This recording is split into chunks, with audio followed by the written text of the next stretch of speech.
বাড়িটার কাছাকাছি আসতেই রুমাল দিয়ে মুখটা আড়াল করে নিলেন সন্তোষবাবু। মাথা টুপিটা যথাসম্ভব নিচের দিকে নামিয়ে গটগটিয়ে এগিয়ে চললেন। রাত হলে গলির এদিকটায় বেশ অন্ধকার হয়ে যায়। বাবু কলকাতার পরশে এখানকার বাড়িগুলো একে অপরের ঘাড়ে নিঃশ্বাস ফেলছে, তার উপরে স্ট্রিট ল্যাম্পটাও চোখ বুজেছে। আর গোটা 20 পা ফেললেই সদর দরজায় পৌঁছে যেতেন তিনি, কিন্তু তার আগেই পথ আটকে দাঁড়ালো 3 জন মুস্কো জোয়ান ছোকরা। অন্ধকারে কারোর মুখই দেখার উপায় নেই, কেবল গলা শোনা গেল। এদিকে আসুন, বর্দা ডাকছে। গলা কাঁপিয়ে মক্ষম একটা ঢোক গিলে সন্তোষবাবু বললেন, এই মানে কোন বর্দা ভাই? হ্যাঁ, তোমরা হয়তো ভুল করে আমার কাছে এসে গেছো। কানের গোড়া একটা রদ্দা দিলে না, কে বর্দা সব বুঝে যাবে। তোর বাপ বর্দারের শালা, চুপচাপ আমাদের সাথে আয়, নয়তো। আর কথা বাড়ালেন না সন্তোষবাবু। নিজের ভাগ্যকে দোষ দিতে দিতে পা মেলালেন ছোকরা দলের সাথে। ক্লাবের উল্টো দিকের রকে তখন মদের আসর বসেছে। বর্দা অর্থাৎ নিতাই দত্ত হাজির হয়েছেন সেখানে। নিতাই এখন এখানকার সমাজসেবী গোষ্ঠীর মাথা, তবে তার পাশাপাশি মস্তানদের পালের গোদাও সে। সন্তোষবাবুকে আসতে দেখে এগিয়ে এলো নিতাই, বলল, আসুন আসুন, ডুমুরের ফুলের দেখা পাওয়া গেলেও সোনো চাটুজের দেখা মেলে না। কি সৌভাগ্য আমার। সন্তোষবাবু মুখে হাসি টানতে চাইলেও তা আসলো না। শেষে একটু ক্যাবলা সেজে বললেন, আমি তো বাড়িতেই থাকি দাদা। আসলে একটু কাজের চাপ থাকার জন্য পাড়ায় আর বিশেষ দেখা যায় না আমায়। সবসময় বাড়িতে থাকেন, তা শুধুই কি থাকেন না কাজের কাজও কিছু করেন? আসল জিনিসটা কবে বাবু? আগে আমি তো চেষ্টা করছি সমান তালে, কিন্তু ওই বুড়িটার জন্যই তো হচ্ছে না। বিশ্বাস করুন দাদা, আমি টাকা মারবো না আপনার। আমি ঠিক জিনিসটা আপনার কাছে পৌঁছে দেব। হ্যাঁ, বিশ্বাস করুন। 1 মাস, আর মাত্র 1 মাস সময় দিলাম। পুজো শেষ হবে আর জিনিসটা হাতে চাই আমার। আর যদি কাজ না হয় তাহলে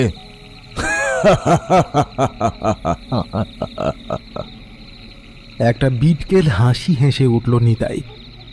মাথা নিচু করে রক থেকে বেরিয়ে এলেন সন্তোষবাবু। নিতাই আজ তাকে মিষ্টি কথায় হুমকি দিল।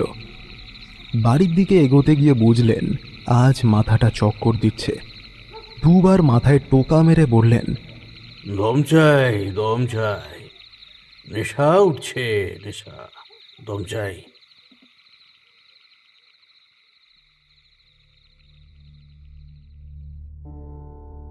বড় বাড়িতে তখন রাত্রির নিস্তব্ধতা।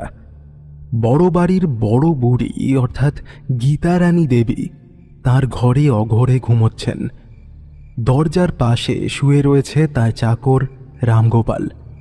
পূর্ণিমার রাত বলে খোলা জানলা থেকে চাঁদের আলো এসে পড়ছে ইটালিয়ান মার্বেল মোড়া মেঝের ওপর।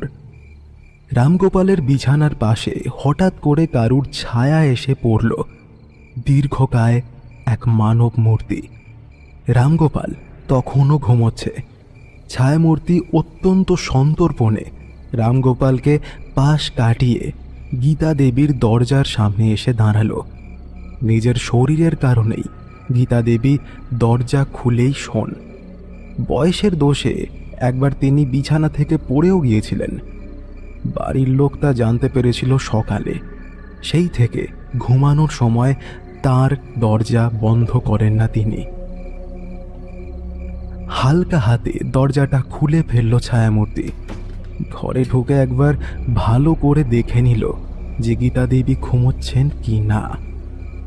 খানিক পরে সম্পূর্ণ নিশ্চিন্ত হয়ে গীতা দেবীর আরও কাছে চলে এলো সেই ছায়ামূর্তি। এক সময় কাপড়ের ভেতর থেকে বার করে আনলো একটা ধারালো ছুরি। চাঁদের আলোয় চকচক করছে ছুরির ফলা। গীতা দেবীর দিকে ছুরিটা চালাতে যাবে এমন সময় পায়ের মধ্যে এক ব্যাপক যন্ত্রণা অনুভব করলো সে। তীক্ষ্ণ কোনো বস্তু দিয়ে যেন তার পায়ের পাতার ওপর ক্রমাগত আঘাত করা হচ্ছে। এমন সময় আর সহ্য করতে না পেরে ছিটকে ঘরের দেওয়ালে এসে ধাক্কা খায় ছায়ামূর্তিটি। ঠিক তখনই খাটের তলা থেকে বেরিয়ে এলো একটা হুলো। তারপর সে দরজার দিকে ছুটে পালালো। রাগের মাথায় সে হুলোটাকে ধরতে যাবে এমন সময় টেবিল থেকে জিনিসপত্র নিয়ে হুমড়িয়ে সে মাটিতে পড়ল। ঘরে আওয়াজ পেয়ে রামগোপাল জেগে উঠল। ये कौन है घर में? चोर चोर बड़े बाबू, चोर घुसा आया है। ओ माई जी, चोर घुसा आया है। বলে ঘরের ভেতর ঢুকে পড়ল সে। ছায়ামূর্তিকে দেখে তার দিকে এগোতেই মেঝে পড়ে থাকা ফুলদানি তুলে রামগোপালের মাথায় মারল ছায়ামূর্তিটা।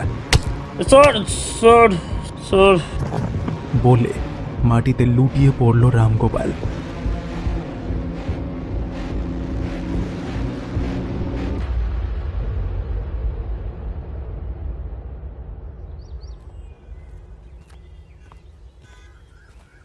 সকাল 10টা থেকে হাঁটা শুরু করেছে বড়ালি।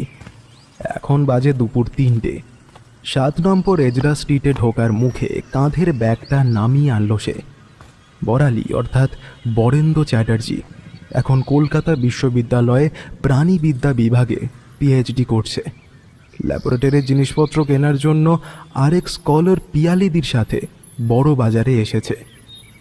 সকাল থেকে সেই চাঁদনি চক থেকে লালবাজার বেব্রন রোড তন্ন তন্ন করে খুঁজে ছোট ছোট জিনিস কিনছে। বড়ালি ব্যাগ রাখতে দেখে পিয়ালি বলে উঠল, কিরে, হাওয়া বেড়ে গেল? হ্যাঁ, এই তো সবে শুরু। আগে আগে দেখো হোতা হে ক্যা। পিয়ালির দিকে কটকট করে তাকালো বড়ালি, তারপর বলল, সকাল থেকে খালি ঘুরেই যাচ্ছি। যারা বলে লখনৌতেই ভুল ভুলাইয়া আছে তাদের একবার এখানে আনা উচিত। উফ, পা দুটো যেন এবার খুলেই যাবে। একেই বলে রিসার্চ, বুঝলে বড়ালি বাবু? এখানে শুধু ল্যাবে কাজ করলে চলে না, তোকে মাল্টিটাস্ক করতে হবে, বুঝলি? তাছাড়া এখানকার মতো সস্তায় তুই কি আর কোথাও পাবি বলতো? পিয়ালির কথাগুলো যেন কাটা ঘায়ে নুনের ছিটের মতো লাগলো বড়ালির। সে কিছু একটা বলতে যাবে কি এমন সময় পিয়ালি চিল্লিয়ে উঠল, দূরে আঙুল দিয়ে বলল, আরে ওটা ওটা নীলুদা না? দেখ দেখ। ভিড়ের মধ্যে প্রখর রুদ্রের মতো দেখা গেল নীলুদাকে। হাতে চিরকালীন সিগারেট, পরনে পাঞ্জাবি আর রোদ চশমার জৌলুসের সাথে নীলুদাকে দেখা গেল। নীলু মানে নীলাম্বর ভট্টাচার্য, বড়ালির ল্যাবেরই সিনিয়র, স্যারের অন্যতম প্রিয় ছাত্র। এছাড়া স্কলার মহলে নীলুদার চর্চা প্রায় সারাক্ষণই চলে। এককালে ব্যাপক ছাত্র ছিল সে। সবাই ভেবেছিল নীলুদা জীবনে কিছু একটা করবেই, কিন্তু পিএইচডি শেষ করার পর নীলুদা পুরো হাওয়া হয়ে গিয়েছিল। মাঝে মাঝে কোত্থেকে উদয় হয়, আবার সেই হঠাৎ করেই মিলিয়ে যায়। সে এখন কি করে তা সে ভগবানও জানে না। পিয়ালি নীলুদাকে দেখতে পেয়ে বিটকেল হাঁক দিল, ও নীলুদা, এই যে এদিকে, এইখানে। পিয়ালির গলার জোর সর্বজনবিদিত। নীলু পিয়ালির ডাক শুনতে পেয়েছে। একগাল হেসে হাত তুলে দেখালো সে আসছে। রাস্তার ওপার থেকে এপারেই এসে নীলু বলল, কি মা চিত্তেশ্বরী, মুছলি বাবাকে নিয়ে হঠাৎ এখানে? অবস্থা থেকে বুঝতে পারছো না কি করতে এসেছি? আর তোমায় না বলেছি ওইসব আলতু ফালতু নামে আমায় ডাকবে না। পিয়ালি ঝাঁঝিয়ে উঠল, যাব বাবা, সামনে চিতপুর রোড, আর রোডের উপর স্বয়ং আপনি, আর আমি বললেই দোষ। তা তুই এসব করছিস দেখে ভালোই লাগছে। বাপের জন্য তো ল্যাবের বাইরে এসে এইসব তো করনি, তাই আজ বেশ অবাক হচ্ছি। বড়ালির দিকে তাকিয়ে বলল, তোর কি খবর বল, মাছের কাজ চলছে তো? এই চলছে। তুমি তো আবার ডুমুরের ফুল, দেখাই পাওয়া যায় না। নো, আমি হলাম ঝানু দক্ষিণ রায়, দেখতে গেলে তো অবসর করতে হয়। এবার পিয়ালি মুখ খুলল, এই শোনো নীলুদা, তোমার জ্ঞান একটু সময়ের জন্য রাখো তো। খুব খিদে পেয়েছে গো, কিছু খাওয়াও না। পিয়ালির কথা শুনে বড়ালিও মাথা নাড়ল। নীলুদা বেশ কয়েকবার মাথা চুলকে পকেট থাবড়ে অবশেষে বলল, চল, আর কি, গরিবের পকেট মারবি যখন ভালো করে মার। তাহলে আজ তোদের ডেকার্স লেনে একটা ফেমাস জায়গায় নিয়ে যাব। সেখানে খাবার হবে আর সঙ্গে হবে আমার জ্ঞান। কেমন একটা হেরিটেজ ওয়ার্ক মার্কা ফিল আসছে। এই শুরু হলো জ্ঞানদানন্দের জ্ঞান। খানিক গজগজ করেও ক্যাবলা হেসে পিয়ালি বলল, খুব ফিল আসছে গো, এবার যাই তাহলে। নীলু হাত বাড়িয়ে ওদের থেকে ব্যাগটা তুলে নিল। তারপর সোজা হাঁটা শুরু। গন্তব্য ডেকার্স লেনের চিত্তবাবুর দোকান। ডেকার্স লেন যেন কলকাতার ভিতরে একটা খাবারের স্বর্গ। কি নেই সেখানে, যা চাইবে তাই, তার দামও তেমনি কম। চাকুরে লোকজনদের কাছে তাই এই গলিটার একটা বিশেষ জায়গা আছে। দুপুরবেলা বলে গলিতে ভিড় খানিকটা বেশি। তার মধ্যেই ব্যাগ টেনে লোকের গুঁতো খেয়ে নীলুর পেছন পেছন বড়ালি ও পিয়ালি এসে পৌঁছালো সেই চিত্তবাবুর দোকানের সামনে। দোকানের একধারে ব্যাগগুলো রেখে নীলুদা খাবারের অর্ডার দিল। 3টে চা, টোস্ট আর সঙ্গে কাটলেট। দোকানের ছেলেটা বেশ তাড়াতাড়ি 3টে চা দিয়ে গেল আর বলে গেল বাকি খাবারগুলো আসছে। পকেট থেকে সিগারেট বের করে একটা লম্বা টান দিল নীলু। তারপর বড়ালির দিকে তাকিয়ে বলল, রাস্তার পাশে সাইনবোর্ডটা খেয়াল করেছিলি, যেখানে রাস্তার নাম লেখা ছিল? দেখলাম, ডেকার্স লেন, জেমস হিকি সরণি। বাহ, এবার বল দেখি নামটা এমন কেন? হ্যাঁ, এসব তো জানি না, লেখা আছে তাই বললাম। তোদের নলেজটা বড্ড ন্যারো হয়ে যাচ্ছে। শোন, এই অঞ্চলেই ব্রিটিশ আমলে জেমস হিকি নামে একজন সাহেব একটি বাংলা সংবাদপত্র ছাপানো শুরু করে, যার নাম বেঙ্গল গেজেট। তার নামকে স্মরণে রাখতে এই অঞ্চলের নাম তার নামে রাখা। একটু দূরে দাঁড়িয়ে নীলু কথা শুনছিল। এর মধ্যে খাবার এসে পড়ায় হাঁক পারল সে। গরম গরম খাবার পেয়ে তিনজনই গোগ্রাসে খেতে শুরু করলো। খাওয়ার মাঝেই হঠাৎ নীলুলা দৌড় লাগালো। বাকি দুজন কিছু বোঝার আগেই সে পকার পার। বড়ালি পিয়ালির দিকে তাকাতেই পিয়ালি বলল, বেটা 1 নম্বরের কিপটে, খাওয়ার পর দামটা দিতে হবে সেই ভয় পালালো। কিন্তু না, মিনিট খানেকের মধ্যেই নীলুকে আসতে দেখা গেল। তবে সে একা নয়, সঙ্গে করে আরেকজনকেও পাকড়াও করে আনছে। ভদ্রলোকের মাথায় চকচকে টাক, চুলের লেশ মাত্র নেই, তবে মুখ ভর্তি চাপ দাঁড়িয়ে আছে। একটা ডিএসএলের বগলে নিয়ে নীলুর সাথে আসছে। বড়ালিদের সামনে এসে ভদ্রলোক নমস্কার জানালো। নীলু ওদের কৌতূহল অনুমান করেই নিজের পরিচয় দিল। আচ্ছা, ইনি হলেন শ্রীমান মদন মোহন মালব্য, ছোট করে MP3, কলকাতার খাবার ব্যাপারে সাক্ষাৎ জগদীশ বোস। বড়ালি ও পিয়ালি নমস্কার করল। বড়ালি বলল, আচ্ছা, আপনার নামের মাঝে পি শব্দটা একটু বেমানান লাগছে না? ঠিক ধরেছ, আসলে আমার নাম মদন মোহন প্রদোষ মালব্য। প্রদোষ আমার বাবার নাম। আর একটু পরিচয় দিয়ে দিই, এই অধম ব্যাংকে চাকরি করত, বছর 2 হলো ছেড়ে দিয়েছে। জীবনের একমাত্র কাজ হলো খাবার এক্সপ্লোর করা। যেখানেই ভালো খাবার সেখানেই আমি। আগের ছদ্মনামটি একেবারেই নীলুবাবুর দান, তবে লোকে আমায় আরেকটি নামেও ডাকে, তা হলো ফুচকা। হঠাৎ এমন নাম কেন? পিয়ালি জিজ্ঞাসা করল। যেমন যতই বাইরের খাবার খান না কেন, পাড়ার মোড়ে ফুচকাটা না খেলেই নয়, তেমনি যতই আপনি ঘুরে ঘুরে ভালো খাবারের খোঁজ করেন না কেন, এই ফুচকা না থাকলে কলকাতার অথেন্টিক খাবার আপনি পাবেন না। সোজা দ্রৌপদীর হাতে তৈরি জিনিস তো আপনি, হ্যাঁ? মহাভারত থেকে সোজা এই ভারতে। একেবারেই বাজে কথা বড়ালি। ফুচকায় আলুর পুর দেওয়া হয়, আর ভারতে আলু এনেছে পর্তুগিজরা। সুতরাং মহাভারতে ফুচকা পাওয়াটা ওই অল্প বিদ্যা ভয়ঙ্করী গোছের দাঁড়ায়। যাই হোক, ফুচকা তোমার সাথে এদের আলাপ করিয়ে দিই। এই হলো বড়ালি, মানে বরেন্দ্র, আর ও হলো পিয়ালি। আর দুজনেই আমার স্যারের কাছে PhD করছে। বড়ালি বেড়ে নাম তো তোমার ভায়া, উত্তরে ইলিশ একেবারে। তুমি জানো ইন্দিরা গান্ধী থেকে জ্যোতি বসু সবাই দার্জিলিংয়ের দিকে গেলেই বড়ালির কালো জিরে দিয়ে ঝোলটা খাবেই।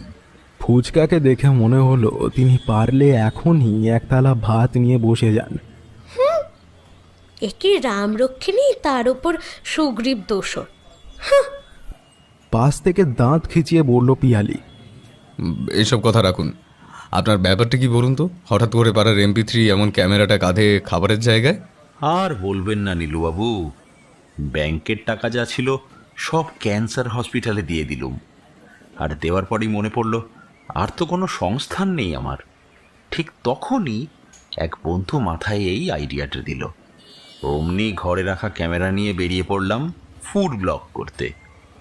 বেশ ভালোই রেসপন্স পাচ্ছি বুঝলেন, সঙ্গে পয়সাটাও খারাপ না।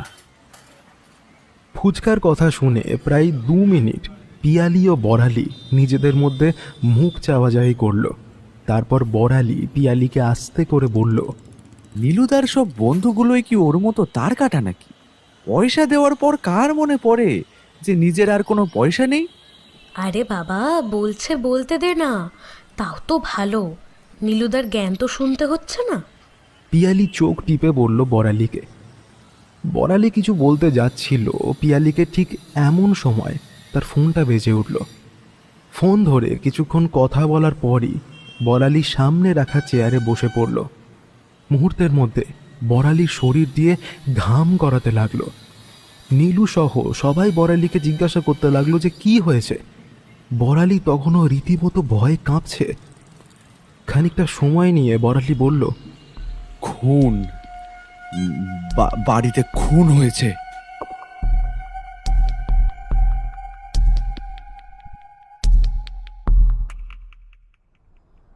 বড় বাড়ির বৈঠকখানায় তখন সবাই উপস্থিত। বাড়ির 2 ছেলে তাদের পরিবারকে নিয়ে উপস্থিত। সোফার একধারে বড় বুড়ি বসে আছে, আর ঠিক তার অন্যদিকে বসে আছে নীলুদা। চায়ের কাপে ঘন ঘন চুমুক দিচ্ছে আর মাঝে মাঝে সবার দিকে তাকাচ্ছে। এদিকে বাড়িতে নীলুদাকে দেখে বেজায় অবাক হয়েছে বড়ালি। যাকে চিরুনি তল্লাশি করে খুঁজে পাওয়া যায় না, সেই নীলুদা আজ হঠাৎ তাদের বাড়িতে এসেছে। এটা যেন কিছুতেই মেলাতে পারছে না সে। হপ্তাখানেক হলো বড় বাড়িতে একটা খুন হয়েছে। বাড়ির চাকর রামগোপালকে রাতের বেলা গলায় ছুরি মেরে হত্যা করা হয়েছে। তারপর থেকে বাড়িতে ক্রমাগত পুলিশের আনাগোনা চলছে। যদিও কী উদ্দেশ্যে খুন করা হয়েছে রামগোপালকে তা এখনও খুঁজে বার করতে পারেনি পুলিশ। আবার বাড়িতে কোনো চুরি ডাকাতিও হয়নি।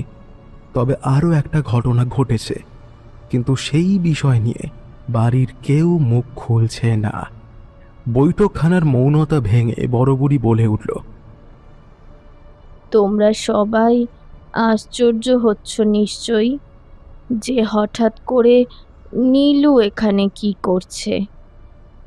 আশ্চর্য হবারই তো কথা মা, বলা নেই কওয়া নেই আমাদের সবাইকে এখানে ডাকলেন, আবার নীলাম্বর বাবুকে ডেকেছেন। বিষয়টা বড্ড থোঁয়াটে লাগছে। পান চিবোতে চিবোতে বলল বড় বউ, প্রথমে নীলুর সাথে তোমাদের পরিচয় করিয়ে দিই। নীলু আমার সইয়ের ছেলে।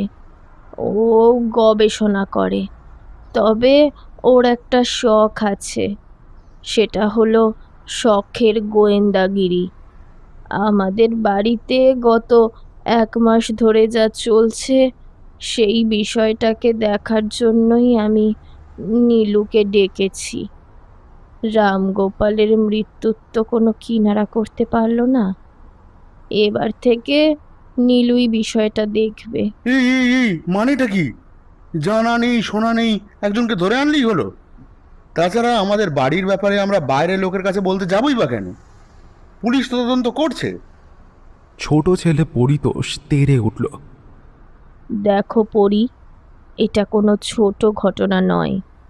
তাছাড়া আর 5 দিন পর বাড়িতে দুর্গা পুজো, তখন কত বাইরের লোক আসবে।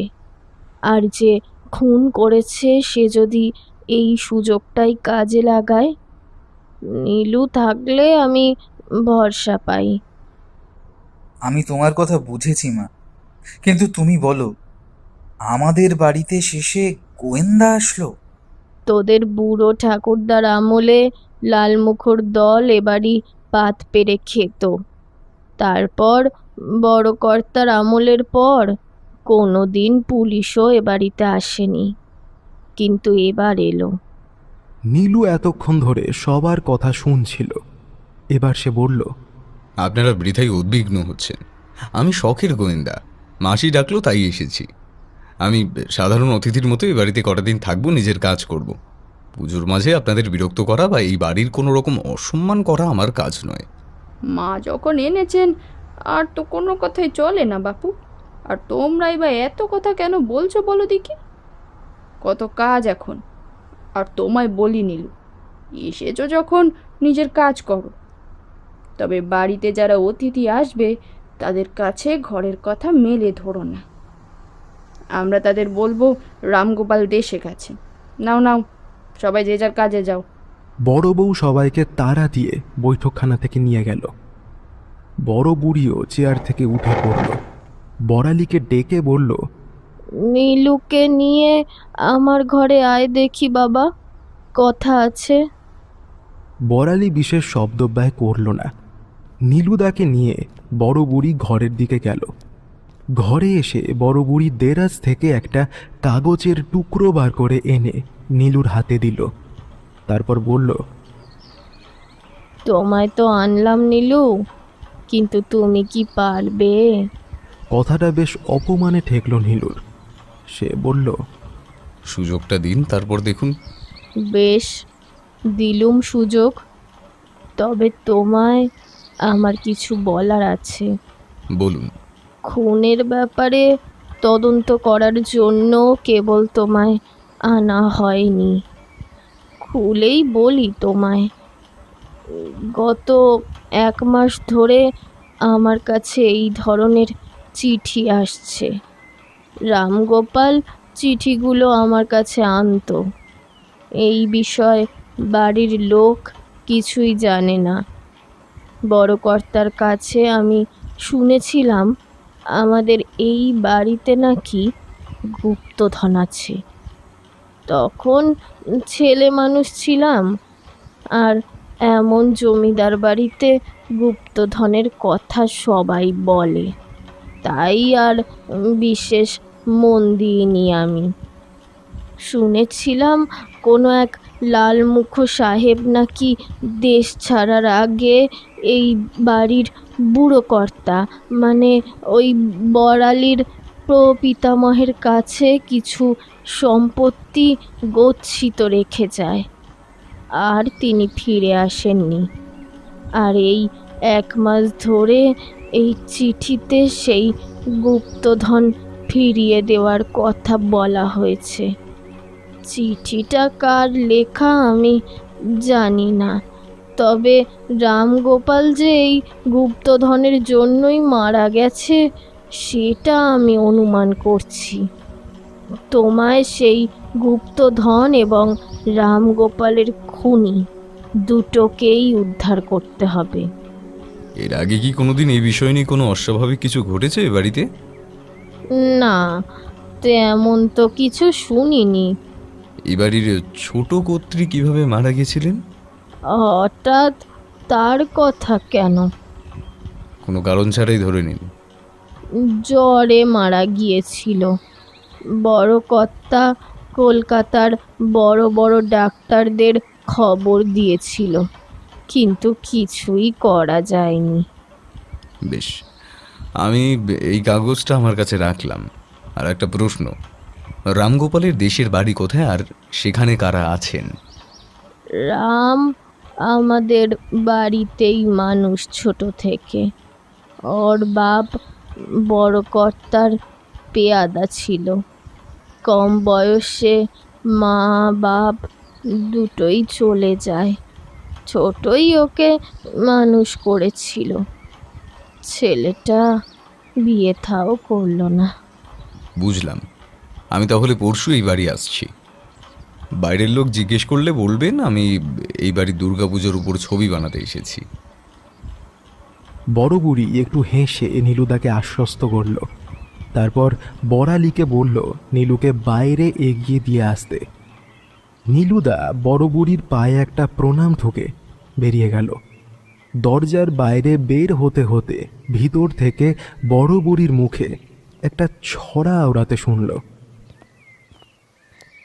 বিদায় হও মা ভগবতী, এ শহরে এসো না কোয়ার। দিনে দিনে কলিকাতার মর্ম দেখি চমৎকার।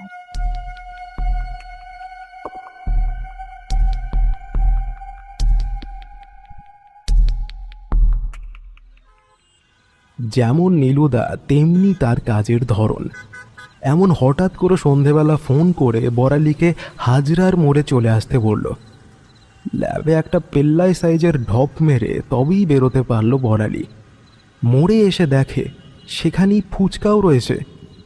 নীলুদা নাকি তাকেও ডেকে পাঠিয়েছে। নীলুদা না আসায় ফুচকার সাথে অল্প গল্প চালু করেছে বড়ালি। নীলুদা যে হঠাৎ গোয়েন্দা হয়ে গেছে সেই গল্পই চলছে তাদের মধ্যে। প্রায় আধ ঘন্টা পর সিগারেট টানতে টানতে নীলুদা আসলো। দুজনকে নিয়ে সোজা ঢুকলো হাজরার ক্যাফেতে। 3টে মাটন স্টু, আফগানি কবিরাজি ও 3টে ব্রাউনি অর্ডার করে চেয়ারে দেহ ফেললো নীলুদা। একটা মস্ত হাই তুলে বলল, ক্যাফের খাবারগুলো একবার খেয়ে দেখ, একটা হেরিটেজ সাইটে আনলাম তোদের। আমি তো রোজই এখান থেকে মেট্রো ধরি, এটা যে এত হেরিটেজ তা তো জানতাম না। বুড়বকের দল সব, জানবি কি করে আর? অনলাইন অর্ডার করে খেলে গিয়ে আর এইসব খাবারের স্বাদ জানা যায়? কি ফুচকা, তুমি চুপ যে? ফুচকা তখন ক্যাফের দেওয়াল ধরে তার চোখ ঘুরিয়ে যাচ্ছে। নীলুদার কথা শুনে আনমনেই বলে উঠল, দেখছি আর ভাবছি।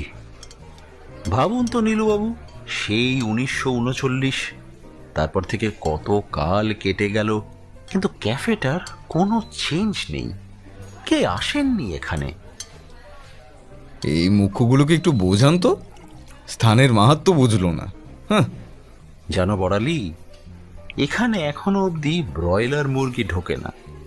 আর একমাত্র এখানেই তুমি স্যালাডে আলু পাবে। সেই প্রথম যখন উত্তরে ক্যাফে চালু হলো, ঠিক সেই সময় এখানকার মালিক এই দক্ষিণে ক্যাফে খুলে বসে। বুকের পাটাটা বুঝতে পারছো? তুমি কি আমাকে এই গল্প করতে এখানে ডাকলে নীলুদা?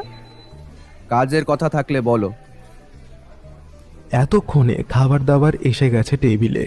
পাউরুটির টুকরোটা স্টুতে চুবিয়ে মুখে পুরল নীলুদা। তারপর বলল, কাজের কথা আছে বড়ালি। তো মেজো কাকাকে সেদিন তোদের বাড়িতে দেখলাম না কেন? কথাটা শুনেই বিষম খেয়ে উঠল বড়ালি। কোনো মতে নিজেকে সামনে নিয়ে বলল, তুমি কি করে জানলে মেজো কাকার কথা? সেটা আমার প্রশ্নের উত্তর হলো না। দেখলাম না কেন বল। মেচকা রামগোপাল যেদিন খুন হলো সেদিন রাত থেকে বেপাত্তা। বাবা কাকারা খোঁজ করছে কিন্তু কোনো খবর নেই। ব্যাপারটা বেশ ঘোরালো মনে হচ্ছে না নীলুদা? রামগোপাল খুন, আর সেই দিনই বড়ালির মেজো কাকা গায়েব। পুলিশ কি 2 2 4 করছে? সেই জন্যই তো বাড়ির সবাই ব্যাপারটাকে চাপা দিতে চাইছে। বড় বাড়ির ছেলে যদি খুনি হয় তাহলে যে মান যাবে। তোদের বাড়ি যাবো আজকে। নীলুদা দমাস করে উঠে পড়ল। বড়ালি এবং ফুচকা দুজনেই আর একটু হলেই বিষম খেত। বড়ালি একটু সামনে নিয়ে বলল, এখন না না, মানে কি? মানেটা খুব সোজা বড়ালি। তো ঠাকুমা আমাকে যে দায়িত্ব দিয়েছে তার জন্য আমি কিছুটা অঙ্ক অগ্রিম নিয়েছি। তদন্তের একটা নিয়ম আছে, যখন হাতে কোনো সূত্র না থাকবে তখন কেবল একটা অসঙ্গতি খুঁজতে হয়। একটা খটকা, একটা অস্বাভাবিক কিছুই সামনের রাস্তা খুলে দিতে পারে। আমি সেটাই করছি শুধু। আপনিও কি তাহলে পুলিশের মতো সন্তোষবাবুকে সন্দেহ করছেন? কেউ সন্দেহের বাইরে নয় ফুচকা। আমি শুধু একটা ক্লু খোঁজার চেষ্টা করছি। তাছাড়া উনি বা হঠাৎ করে গায়েব হলেন কেন? টেবিল থেকে উঠে পড়ল বড়ালি। প্লেট থেকে শেষ চিকেন আফগানির টুকরোটা মুখে পুরে বলল, চলো, তোমার সাথে কথায় পারবো না। একবার যখন মাথায় ঢুকেছে ও আর বেরোবে না। নীলুদা এই কথাটার জন্য মনে হয় ওয়েট করছিল। ফুচকাকে বাসে তুলে বড়ালিকে নিয়ে সে ট্যাক্সি ধরল।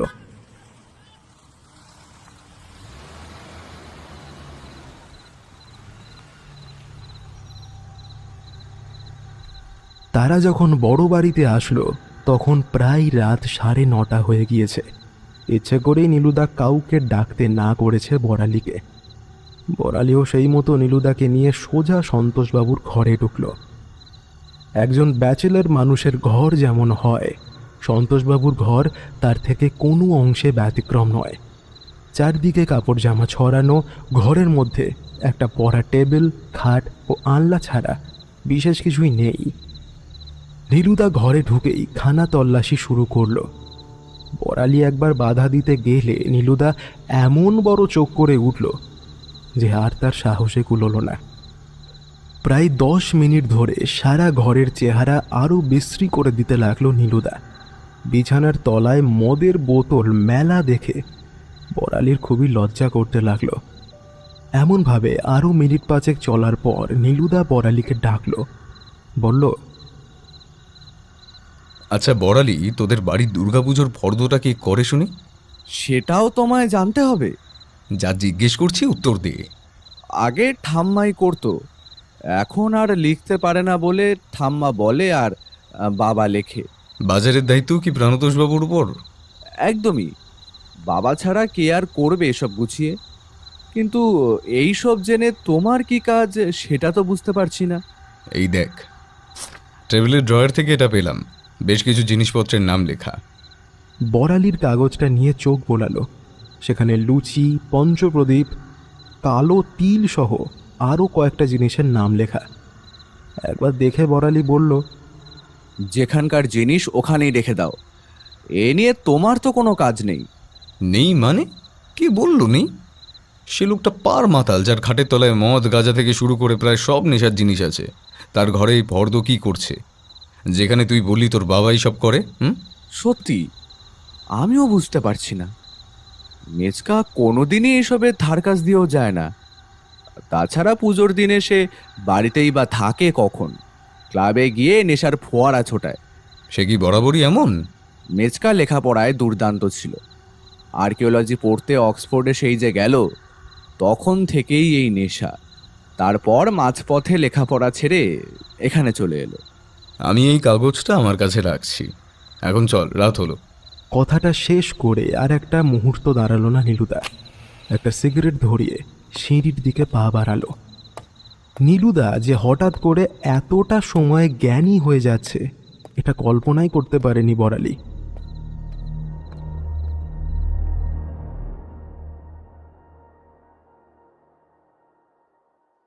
ঠিক বেলা 12:30টার সময় বাক্স প্যাটরা নিয়ে নীলুদা বড় বাড়িতে এসে হাজির হয়েছে। নীলুদাকে বড়ালির সাথে বাড়ির চিলে কোঠাতেই থাকার ব্যবস্থা করা হয়েছে।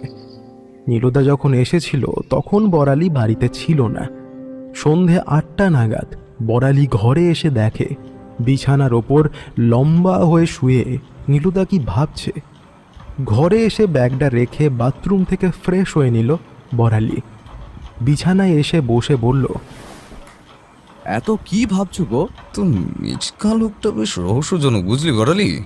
তুমি আবার মেচকাকে নিয়ে পড়লে? যথেষ্ট কারণ আছে। মনে কর, তোর মেচকার ঘর থেকে একটা ফর্দ পেয়েছিলাম। কাল রাত থেকে জিনিসটা মাথায় ঘুরছে, তবে আপাতত এইটুকু বলতে পারি এটা সাধারণ ফর্দ নয়। শখের গোয়েন্দার সব কিছুতেই রহস্য লাগে। বাজে বকিস না। তোর ঠাকুমাকে যে চিঠিটা দিয়েছে সেটা দেখেছিস? হঠাৎ করে কেন এমন চিঠি? আর তারপরই খুন। আজ তোর ঠাকুমা বলছিল তোদের এই বাড়িতে নাকি আগেও একবার রামগোপালের উপর অ্যাটাক হয়েছিল। সবটাই কি কাকতালীয় তাহলে? আমি তা বলিনি, কিন্তু তবে ব্যাপারটা কেমন যেন গোলমেলে। ছোটবেলায় শুনতাম এই বাড়িতে গুপ্তধন আছে। বাবাকে নাকি ছোট ঠাম্মা গুপ্তধনের গল্প করতেন। আচ্ছা, তো ছোট ঠাকুমা কি করে মারা যান? মারা যাননি তো। একদিন হঠাৎ করেই তিনি বাড়ি ছেড়ে চলে যান এবং একটা চিঠি লিখে যান। বাবার কাছে শুনেছি তিনি নাকি খুব কৃষ্ণ ভক্ত ছিলেন। এই বাড়ির ঠাকুর ঘর তো পুরোটাই তার হাতে করা। এই এমনই এক পুজোর আগে ঠাম্মা একটা চিঠি লিখে যান যে তিনি বৃন্দাবন চলে যাচ্ছেন। আর কোনোদিনও ফিরবেন না। খোঁজখবর নেওয়া হয়নি? আর তো ঠাকুমা মিথ্যে বললো কেন? হয়েছিল, কিন্তু কোনো লাভ হয়নি। বাড়ির সবাই তো তাই বলে। আসলে বাড়ির বড় বউ এমনভাবে বাড়ি ছেড়ে চলে গেছে, লোকে শুনলে যে ছিছি করবে, তাই গল্পটা বানানো হয়েছিল। নীলুদা কিছু এমন একটা প্রশ্ন করতে যাচ্ছিল, হঠাৎ করেই আটকে গেল। তারপর এক সময় বলল, এটা কিসের আওয়াজ রে বড়ালি? এমন শো শো শব্দ? নীলুদার কথাটা শুনে যে কি মজা পেল বড়ালি সেটা ওই জানে। ফ্যাক ফ্যাক করে হেসে বলল, ভয় পেলে নাকি? আরে পুরনো দিনের বাড়ি তো, তার উপর আবার দক্ষিণের জানলা, এই ঘরে হাওয়া ঢোকে, তাই এমন ইকো একটা তৈরি করে। আমি তো জন্ম থেকেই দেখে আসছি। বড়ালির কথা শুনতে শুনতে নীলুদা আরও একবার পরীক্ষা করে নিল। আওয়াজটা সত্যিই বড় অদ্ভুত, কেমন যেন কাঁপা কিছুর মধ্যে হাওয়া ঢুকলে এমন শব্দ হয়, ঠিক তেমন। খানিকক্ষণ নীলুদা খাটের ওপর আবার ধপাস করে শুয়ে পড়ল। বলল, আমি একটু বিশ্রামে গেলাম, খাবার সময় হলে ডেকে নিস। পুজোর আগে প্রতি বছরেই বৃষ্টি লেগেই আছে, আজও তার অন্যথা হবে বলে মনে হচ্ছে না। অন্যদিকে নীলুদা খেয়ে দিয়ে দিব্যি ঘুম লাগিয়েছে।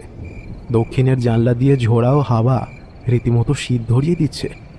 তবে বড়ালির চোখে ঘুম আসেনি। সন্তোষবাবুর ঘর থেকে পাওয়া ফর্দটার ব্যাপারে নীলুদা যখন থেকে খটকা ধরিয়েছে, তখন থেকে বড়ালির মাথায় সেটাই ঘুরছে। অবশ্য শুধু এটা নয়, ঘরের মধ্যে আবার সেই শোঁ শোঁ শব্দ শুরু হয়েছে। এতদিন ধরে ঘরের থেকে অভ্যাস হলেও আজ আওয়াজটা বড্ড বিরক্ত লাগছে বড়ালির। ওইভাবেই চোখ বুজে পড়েছিল বড়ালি। হঠাৎ নীলুদা ধর্মড়িয়ে বিছানায় উঠে বসল। বড়ালি রীতিমতো চমকে উঠল। নীলুদাকে জিজ্ঞাসা করলো, কি হলো গো, তুমি আবার উঠলে যে? মুখে আঙুল দিয়ে চুপ করতে বলল নীলুদা। খানিকক্ষণ চোখ দুটো ঘরে বুলিয়ে নিয়ে বলল, উঠে পর বড়ালি, কাজ আছে। তুমি কি পাগল হলে? এত রাতে আবার কি কাজ মনে পড়লো তোমার? একটা সন্দেহ হচ্ছে আমার, সেটাই একবার যাচাই করতে হবে। অনেক আগে এমন একটা ঘটনার সাক্ষী হয়েছিলাম, এবারও তাই দেখতে চাই যে সন্দেহটা কতটা জেনুইন। তোমার এই পাগলামোর চোটে আমার ঘুমটাই গেল। বাজে বকিস না। তুই কি ভাবলি আমি ঘুমিয়েছি? নো ম্যান, আমি জেগেই ছিলাম। আর তুইও যে ঘুমোসনি সেটাও জানি। নে এবার চটপট উঠে পড় দেখি। আরে কি করতে হবে সেটা তো বলবে নাকি? তোর ঘরটা সার্চ করব। আমি দক্ষিণটা দেখছি, তুই উত্তরটা দেখ। দেওয়াল মেঝে সব জায়গায় টোকা মেরে দেখবি কোনো ফাঁপা জায়গা বোঝা যাচ্ছে কিনা। কেন করছি, কি কারণ, একদম প্রশ্ন করবি না। বড়ালি আর কিছু বলার সাহস দেখালো না। নীলুদার সাথে ময়দানে নেমে পড়ল। দেওয়াল মেঝে সবেতে পরপর টক টক করে টোকা মারতে লাগলো। চারদিক জুড়ে প্রায় আধ ঘন্টা ধরে দুজনে এই কাণ্ড করতে লাগলো। তবে ফলকুচি হলো না বিশেষ। নীলুদাও এবার দম গেছে। বলল, কিছুই তো পেলাম না রে। তাহলে কি সন্দেহটাই ভুল? বেকার এই রাতে খাটালে। আজ ল্যাবেও খুব চাপ গেছিল। দূর। বিছানায় বসে পড়ল বড়ালি। নীলুদা একটু গুম মেরে গিয়েছিল বড়ালির কথায়, কিন্তু আবার তেড়ে ফুরে উঠল। বড়ালির কাছে এসে বলল, এই তোদের এই জানলার ধারের আলমারিতে তালা দেওয়া কেন রে? ওটা কি আজকের নাকি? সেই ঠাকুরদার সময় থেকে ওখানে আছে। কেন তুই ব্যবহার করিস না? এত পুরনো জিনিস উই পোকার ভয়ে কিছুই রাখি না। আমার জামা কাপড় সব ওই ওই ছোট ওয়ার্ড্রপে রাখি। হাত দিয়ে দেখালো বড়ালি। ওর চাবি আছে? কে জানে, আবার ওটার পেছনে পড়লে কেন? তালা ভাঙতে হবে। কথা শেষ করেই খাটের তলায় ঢুকলো নীলুদা।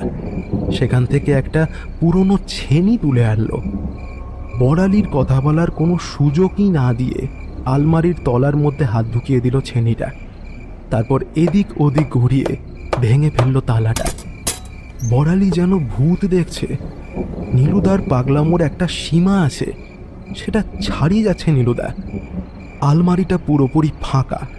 নীলুদা খানিক কপাল চুলকে বলে উঠল, হাত লাগা বড়ালি, এটা সরাতে হবে। সময় নেই, জলদি কর। বড়ালি লোক কেমন বশীভূত পুতুলের মতো নীলুদার সাথে হাত লাগালো। টেনে টেনে আলমারিটা যখন সরানো হলো তখন বড়ালির চক্ষু চড়ক গাছ। আলমারির পেছন দিকে দরজা। নীলুদার মুখের দিকে তাকাতেই সে দেখল তার মুখটা চকচক করছে। এক গাল হেসে নীলুদা বলল, কিরে, দেখলি তো নীলুদার সন্দেহের ফল?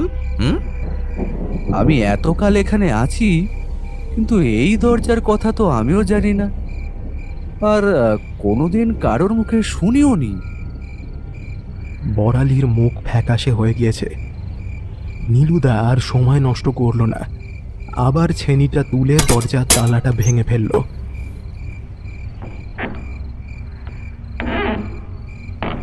দরজা খুলতেই দেখা গেল সেখান দিয়ে একটা সিঁড়ি নেমে গেছে নিচে। ভেতরটা খুটখুটে অন্ধকার, শুধুমাত্র মাথার দিকে একটা ছোট্ট ঘুলঘুলি দেখা যাচ্ছে। নীলুদা মুখটা বাঁকিয়ে নিয়ে বলল, সন্দেহটা এখানেই ছিল। তোর ঘরের আওয়াজটা এখান থেকেই আসে। হাওয়াটা এই ঘুলঘুলি দিয়ে ভেতরে ঢোকে, আর ঘরটা ফাঁপা বলে আওয়াজটা ঘরে ইকো হয়। কিন্তু নীলুদা, এই ঘরটা যে এই বাড়িতে আছে, এটা কি সবাইকে বলবো? নেভার। আমি ঠিক সময় করে জানাবো। বুঝেছো বড়ালি, কেসটা জমে উঠেছে। কেঁচো ঘুরতে অনেক কিউটে বেরোবে বলে মনে হচ্ছে। বড় বাড়ির কত বড় বড় খবর এবার বেরোবে, দেখ শুধু। এর ভেতরেই গুপ্তধনটা নেই তো? বড়ালির চোখটা জল জল করে উঠল। থাকতেই পারে, তবে সেটা কাল সকালে বোঝা যাবে। এখানে এখন ঢোকা ঠিক হবে না। কত বছর এটা বন্ধ কেউ জানে না, সাপখোপ থাকলেও থাকতে পারে। অতএব কাল দেখা যাবে। এখন চল, আলমারিটা আগের জায়গায় রেখে ঘুমোই। আলমারিটাকে আবার ঠিকভাবে রাখলো দুজনে। তারপর বিছানায় এসে নীলুদা বলল, কাল একবার তোদের পুরো বাড়িটা ঘুরে দেখাস তো।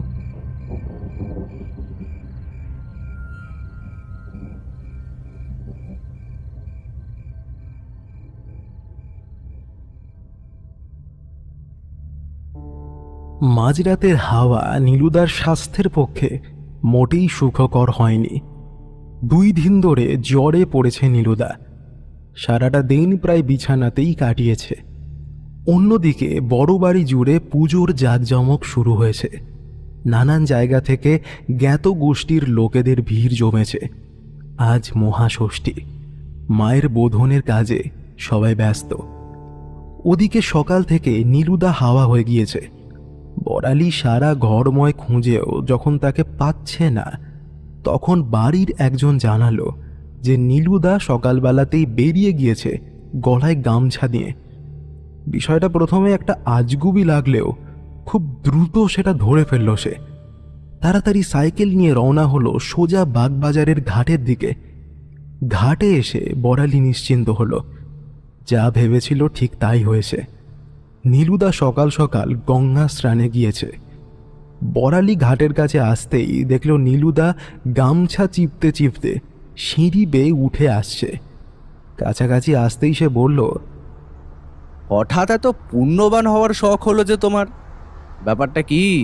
জ্বর কঠিন খুব জ্বালিয়েছে, তাই ভাবলাম যাই, আজ বোধনের দিন একটু ডুব দেওয়া হবে আর শরীরটাও জুড়োবে। কিন্তু তোকে কে বললো যে আমি এখানে? হ্যাঁ, টেলিপ্যাথি ধরে নাও। তোমার তো আমার এইসবে খুব বিশ্বাস। আর গলায় গামছা দিয়ে তুমি নিশ্চয়ই সকালবেলা কীর্তন গাইতে বেরোবে না? খুলছে খুলছে, একটু একটু করে বুদ্ধি খুলছে। গুড, তাহলে এসেই যখন গেছিস আমার সাথে একটা জায়গায় চল। আবার কোথায়? সকালে বেরোনোর আগে বড়ালি দেখে এসেছে রাঁধুনি ময়দা মাখছিল। গরম লুচির কথা মনে পড়তেই নীলুদার ওপর বেজায় চটে গেল সে। চল, তারপর দেখবি এই গঙ্গার ঘাটলে আসলে যে কত সোনামানিকের দেখা পাওয়া যায় কি আর বলবো তোকে। আমি তেমনই একজনের খোঁজ পেলাম। আমি জামাটা পরিনি, তারপর যাব। লুচির মায়া ত্যাগ করে নীলুদাকে সাইকেলে তুলে রওনা দিল বড়ালি। গিরিশ ভবন পার করে সাইকেল এগিয়ে গেল শোভা বাজারের দিকে। মেট্রোর গেটটা পার করে দুজনে গলির ভেতরে ঢুকল। নীলুদার রাস্তা দেখে বাড়ি গুনে শেষে একটা জায়গায় দাঁড় করালো বড়ালিকে। তাকে বাইরে রেখেই ভেতরে ঢুকে পড়ল নীলুদা। খানিক বাদে বড়ালিকে ভেতরে আসতে বলল। ভেতরে ঢুকে বড়ালির রীতিমতো কান্না পেয়ে যাওয়ার মতো দশা। জীবনে এত ময়লা ঘর সে দেখেনি। জামা কাপড় থেকে সাইকেলের রড কি নেই সেই ঘরে। আর ঠিক সেই ঘরের মাঝখানে নীলুদা একটা মোড়া নিয়ে বসে। তার সামনে মাটিতে একজন বয়স্ক মহিলা, যিনি ক্রমাগত নিজের ময়লা শাড়ির আঁচল চিবুচ্ছেন। বড়ালিকে আসতে দেখেই মহিলাটিকে উদ্দেশ্য করে নীলুদা বলল, দেখুন মাসিমা, এই হলো বড় বাড়ির ছেলে বড়ালি, ভালো ছেলে। ওই বাড়ির ছেলে আমার ভালো, ছোট থেকেই নিশ্চয়ই মেয়ে ছেলে চড়ায়। মরবে মরবে সব মরবে। পাপ পাপ পাপ, কাউকে ছাড়বে না, কাউকে ছাড়বে না। ও সবার মতো নয়, সন্তোষবাবু ওকে খুব স্নেহ করে। আপনি এবার একটু বলবেন যে কিসের পাপ?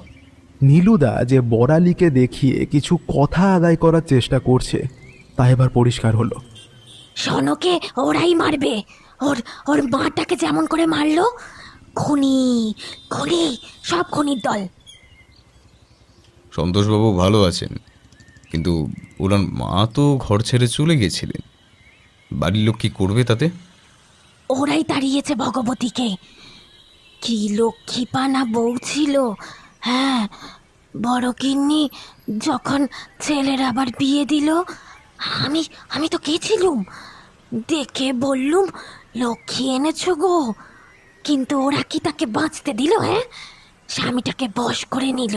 আপনি দেখেছেন ওনাকে? ওনার উপর কারা অত্যাচার করত? আর কথা বললেন না তিনি।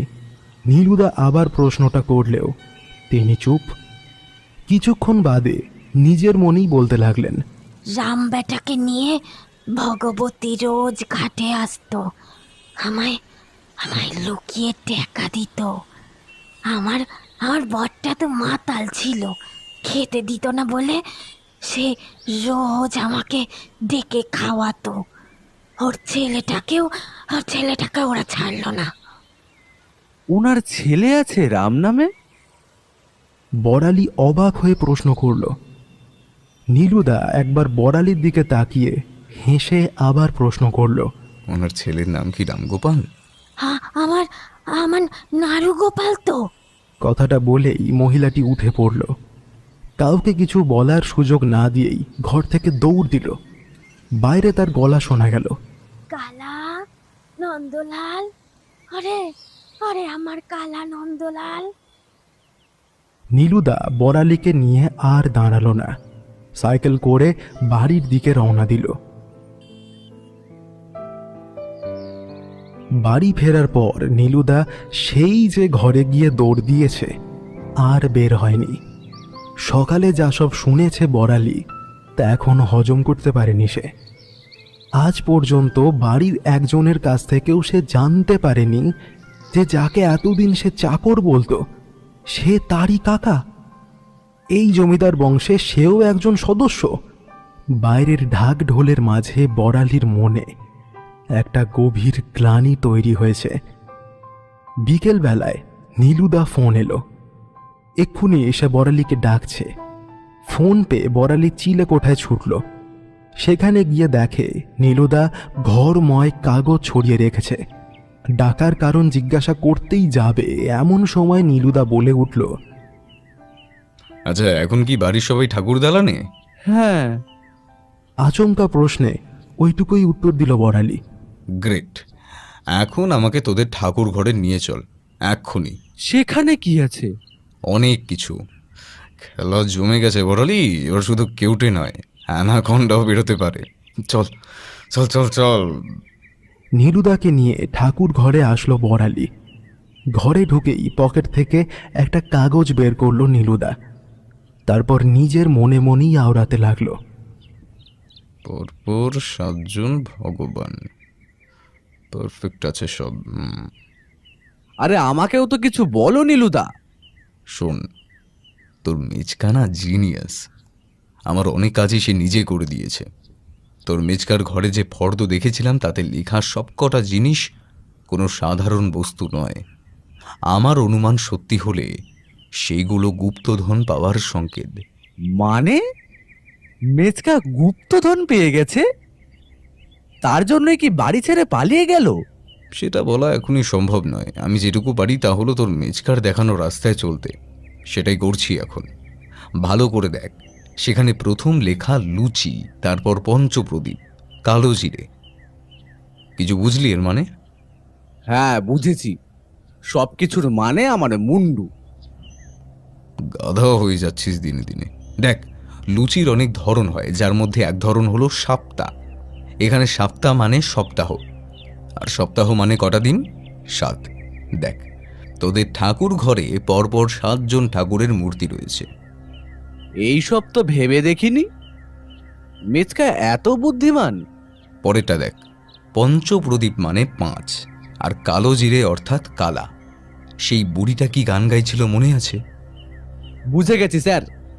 কালা নন্দলাল অর্থাৎ 5 নম্বর ঠাকুর এখানে স্বয়ং শ্রীকৃষ্ণ, মানে আমাদের গোপাল ঠাকুর। এইবার বড়ালিকে বেশ উত্তেজিত লাগছে। জিও পাগলা। এবার শেষ 3টে শব্দ দেখ, খরম, জাতি, খাতা। এই 3 শব্দের মানেই আজ সারাদিন ধরে বসে ভাবছিলাম। তখন আন্দাজ করতে পারলাম, তখন শুধু একটা কথাই মনে হলো, অসাধারণ শিল্পী তোর মেজকা। আমায় এবার মানেগুলো একটু বুঝিয়ে দাও তো। শুধু বোঝাবো না, করে দেখাবো। একবার গোপাল ঠাকুরকে তুলে আনতো। নীলুদার কথা শুনে বড়ালি একবার বড় ঠাকুমার কথা ভাবল। তিনি যদি জানতে পারেন যে খাওয়া কাপড়ে গোপাল ছুঁয়েছে বড়ালি, তাহলে আর রক্ষে থাকবে না। তবে নীলুদার কথা এখন অমান্য করা মানে অরণ্যে রোদন করা। অতএব বড়ালি গোপালকে সিংহাসন থেকে তুলে আনলো, নীলুদার সামনে এনে বলল, নাও, এবার বলো কি করতে হবে। প্রথমে একবার গোপালের পায়ে চাপ দে। সূত্র ধরে প্রথমে আসে খরম অর্থাৎ পা, আর জাতির মানে সম্ভবত চাপ। চাপ দিয়েই তো সুপুরি কাটে, তাই একটু চাপ দে তো গোপালের পা বরাবর। বড়ালি কয়েকবার গোপালের পা ধরে হ্যাঁচকা টান দিতে থাকলো। এক সময় খটাং করে একটা শব্দ, দেখা গেল গোপালের পেটের ভেতর থেকে এক টুকরো কাগজ বেরিয়ে মাটিতে পড়ল। বড়ালি যেন রীতিমতো চমকে গিয়েছে। নীলুদা যে সত্যি গোয়েন্দা হয়ে গিয়েছে সেটা এবার বিশ্বাস করতে শুরু করলো বড়ালি। মাটি থেকে কাগজটা কুড়িয়ে একবার চোখ বুলিয়ে নিল, তারপর মিচকে হেসে নীলুদা বলল, এই তবে ভগবতীর বিদায়ের কারণ। নে দেখ এটা। বড়ালি কাগজটা নিয়ে পড়া শুরু করলো। দমদমাদম চলল গুলি, উড়ল ব্যাটা মির্জার খুলি। নাক পাশেতে বাঁধলো কালু, কৃষ্ণ ভজে বেজায় ঝানু। ভেট আছে রাজমহল থেকে, দুগ্গা দুগ্গা আসলো শেষে। তবে কর্তা গেল বেজায় চোটে, যার জিনিস তার ঘরেই সাজে।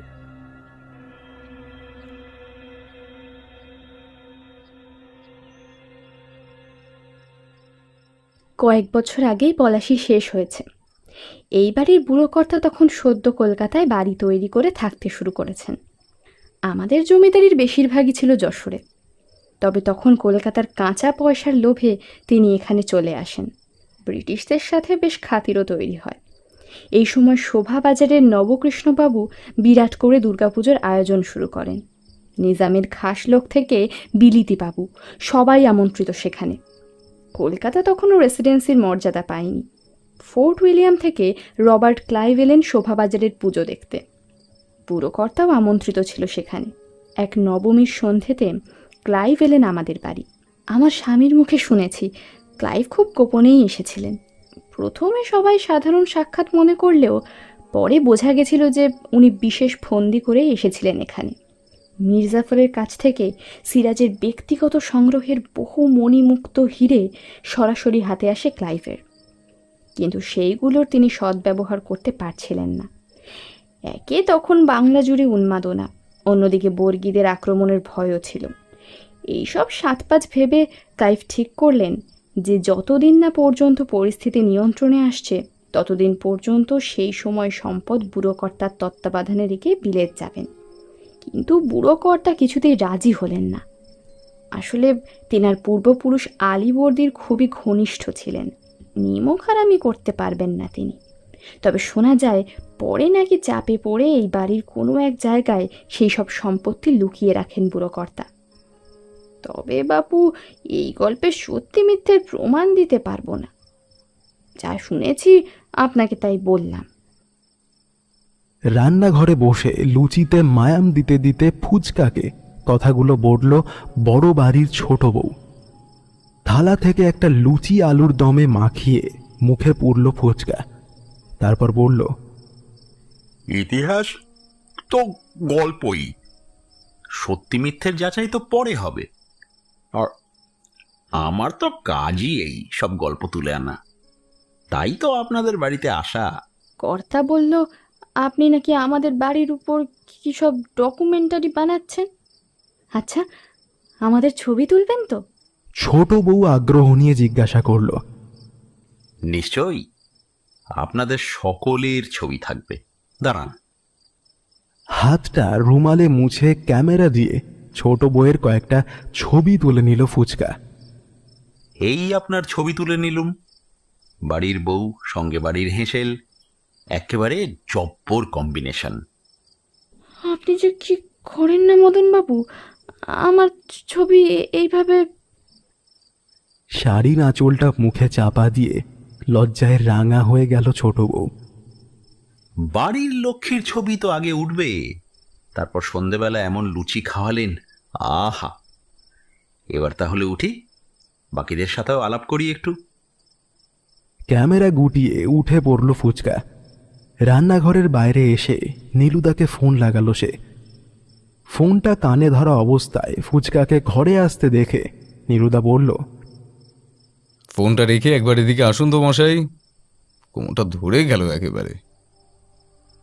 নীলুদা ও বড়ালি দুজনে মিলে ঘরের সেই আলমারিটা সরাতে ব্যস্ত। আগের দিন তাড়াহুড়ো করে আলমারি রাখাটা মোটেও ভালো হয়নি, তাই আজ সরাতে বেজায় বেগ পেতে হচ্ছে ওদের। নীলুদার তাড়ায় ফুচকা তড়ি ঘড়ি ফোনটা খাটের ওপর ফেলে দিয়ে হাত লাগালো। তারপর আরও মিনিট 15 ঠেলাঠেলি নাড়ানাড়ি ঘষাঘষির পর অবশেষে আলমারিটাকে সরানো গেল। আলমারি সরে যখনই দরজাটা দেখা গেল, তখনই ফুচকা শিশুদের মতো হাতে তালি মেরে বলে উঠল, পেয়েছি পেয়েছি, কত শখের যখের ধন, দেখে মোর এবার জুড়াবে নয়ন। অত উতলা হবেন না ফুচকা, আমার প্রেডিকশন ঠিক হলে এখানে গুপ্তধনের থেকেও মারাত্মক কিছু চমক থাকতে পারে। হাতের ধুলো ঝেড়ে বলল নীলুদা। কি থাকতে পারে বলে আপনার মনে হয় নীলুবাবু? সেটা এখনই ঠিক অনুমান করতে পারছি না, তবে গুপ্তধন যে নয় সেটা 99% জোর নিয়ে বলতে পারি। 1 নম্বর কাটার কারণটা বলো। বুদ্ধিজীবী না হলেও বুদ্ধিমান হওয়াই যায় বড়ালি। ভাব, যদি এত সহজেই আমরা গুপ্তধন পাবো, তাহলে ঠাকুর ঘরের সেই ধাঁধাটা লেখা আছে কেন? আর 1 নম্বর কাটলাম, কারণ আমি এখনো ধাঁধাটার মাথা মুন্ডু উদ্ধার করতে পারিনি। তাই বড়ালি খানিকটা মাথা চুলকে দাঁড়িয়ে রইল। নীলুদা এবার ফুচকাকে দরজার দিকে ইশারা করল। সঙ্গে সঙ্গে 3 জন তৈরি হয়ে গেল চোরা কুঠুরির ভেতরে প্রবেশ করার জন্য। মোবাইলের আলো জ্বালিয়ে সবার আগে নীলুদা এবং তার পেছনে ফুচকা ও বড়ালি প্রবেশ করল। খানিকটা ঢোকার পরই দেখা গেল একটা ঘোরানো সিঁড়ি সোজা নিচের দিকে নেমে গেছে। নীলুদা সেই দিকে এগিয়ে গিয়ে বলল, সাবধানে আসবেন ফুচকা। বড়ালি, ফোনের আলোটা ভালো করে ফেল। পা গুনে গুনে সিঁড়ি বেয়ে নিচে নামলো 3 জনে। কুঠুরির ভিতরে ঢোকা থেকেই একটা বোঁটকা গন্ধ নাকে আসছিল, আবার যেন গন্ধটা আরো তীব্র হয়ে উঠছে। নীলুদা মুখে রুমাল চেপে চারদিকটা ভালো করে দেখতে লাগলো। পুরনো চুনকাম করা দেওয়াল, আর অনেক জায়গা থেকেই সুরকির গুঁড়ো পড়ছে। ফুচকা এর মাঝে একটা মস্ত হাঁচি দিয়ে বলে উঠল, এ নিশ্চয় সোনা দানা রাখার জায়গা, না হলে এইভাবে কেউ রাখে নাকি? ভালো করে দেখুন নীলুবাবু, আজই কেল্লা ফতে হতে পারে। দাঁড়ান, আমিও হাত লাগাই। কথাগুলো বলেই গড়গড় করে সামনের দিকে এগোতে লাগলো ফুচকা। আর ঠিক তখনই ওরে বাপরে বলে আওয়াজ তুলে মাটিতে চিৎপটান হলেন তিনি। নীলুদা সঙ্গে সঙ্গে এগিয়ে এসে ধরল ফুচকাকে। মাটিতে পড়ে গিয়ে মনে হয় বেশ চোট পেয়েছেন। কোমর ধরে কোকিয়ে উঠে সোজা হলেন, বললেন, আর বলবেন না, এইসব লাঠি সোটা ফেলে রেখেছে এখানে, ওটাতেই হোঁচট খেলাম। এই দেখুন। হাতের মধ্যে করে লাঠিটা তুলে দেখাতে লাগলেন তিনি। আরে মশাই দাঁড়ান, আপনি কাকে লাঠি বলছেন? নীলুদা বিস্ময়ের সুরে বলে উঠল, এই তো। টর্চের আলোর সামনে আনতেই, নীলু বাবু, এটা কি? আপনার লাঠি, কিন্তু এই জিনিস এখানে কেন? নীলুদা, হিউমেরাস, মানে লাশ। বড়ালি চিৎকার করে উঠল। আলো দে বড়ালি, ভালো করে দেখতে হবে। মাটির দিকে আলো ফেলতেই একটা কঙ্কাল দেখতে পেল তারা। নীলুদা ভালো করে দেখতে লাগলো কঙ্কালটাকে। ওদিকে বড়ালি ও ফুচকা একে অপরের দিকে চাওয়াচাওয়ি করছে। তারা দুজনেই যেন ভ্যাবা চাকা খেয়ে গেছে। আর বড়ালির অবস্থা সব থেকে শোচনীয়। এতদিন ধরে সে যে ঘরে ছিল সেখানে একটা কঙ্কাল রয়েছে, এর বিন্দু বিসর্গ বড়ালির জানা ছিল না। সে এতদিন কঙ্কাল নিয়ে ঘর করেছে সেটা ভেবেই তার বুকটা ভয়ে কেঁপে উঠল। নীলুদা হঠাৎ দাঁড়িয়ে পড়ে বলল, এটাকে ফরেন্সিকে পাঠাতে হবে। আমি এসবের ব্যবস্থা করছি। বেলঘরিয়ার স্টেট ফরেন্সিকে আমার এক বন্ধু আছে, তাছাড়া পুলিশের সাথেও যোগাযোগ করতে হবে। তবে খেয়াল থাকে, যা দেখলি আস্তা যেন এই বাড়ির কেউ না জানে।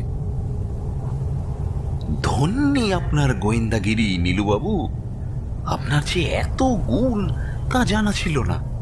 আপনিও তো বেশ ছদ্মবেশে তথ্য জোগাড় করেছেন, সেটাও তো অনেক। আমি তো আপনার মতো বহু গুণী হতে পারবো না, তাই বহুরূপেই হলাম। অনেক খবর জানতে পাচ্ছি, সব বলবো। রাতে শুনবো। এখন চলুন এখান থেকে, গন্ধে আর পারা যাচ্ছে না।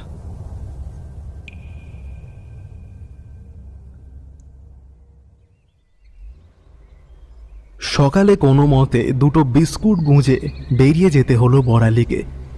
অবশ্য এর পেছনে নীলুদার হাত আছে। সাত সকালে ফুচকার বড়ালিকে গাড়িতে তুলে রওনা দিয়েছে। গাড়িতে উঠেও নীলুদা কিছুই বলছে না। বড়ালি অনেকবার ফুচকাকে জিজ্ঞাসা করলেও তিনি বলে উঠতে পারছেন না। তবে শেষমেশ জিজ্ঞাসা করেই বসলেন, আচ্ছা নীলুবাবু, এই সাত সকালে কোথায় যাচ্ছি বলুন তো? বনভোজনের তো কোনো আয়োজন দেখছি না। গেলেই দেখতে পাবেন কোথায় যাচ্ছি। বেশ চমকে যাবেন এইটুকু বলতে পারি। এমন সাসপেন্স রাখছো যেন তুমি গুপ্তধনটাই পেয়ে গেছো আর আমরা সেটা উদ্ধার করতে যাচ্ছি। বড়ালি যে বেজায় বিরক্ত সেটা নীলুদা বুঝতে পারল। একটু হেসে বলল, ধরে নে সেটাই, তবে কি ধন আছে তা বলতে পারবো না। হ্যাঁ? আরে মশাই বলেন কি? ওহে বড়ালি, শুনলে শুনলে? ফুচকা চোখ গোল গোল করে বলে উঠল, তুমি নিশ্চয়ই মজা করে বলছো বলো?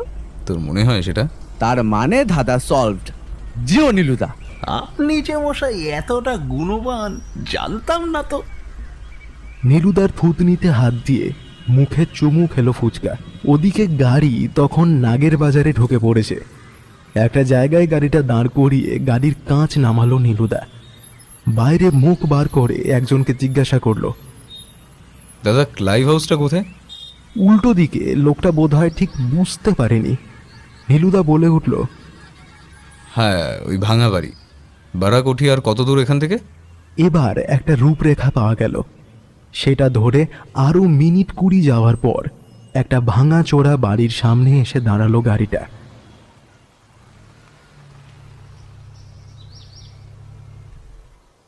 ঘড়িতে তখন সকাল 7টা।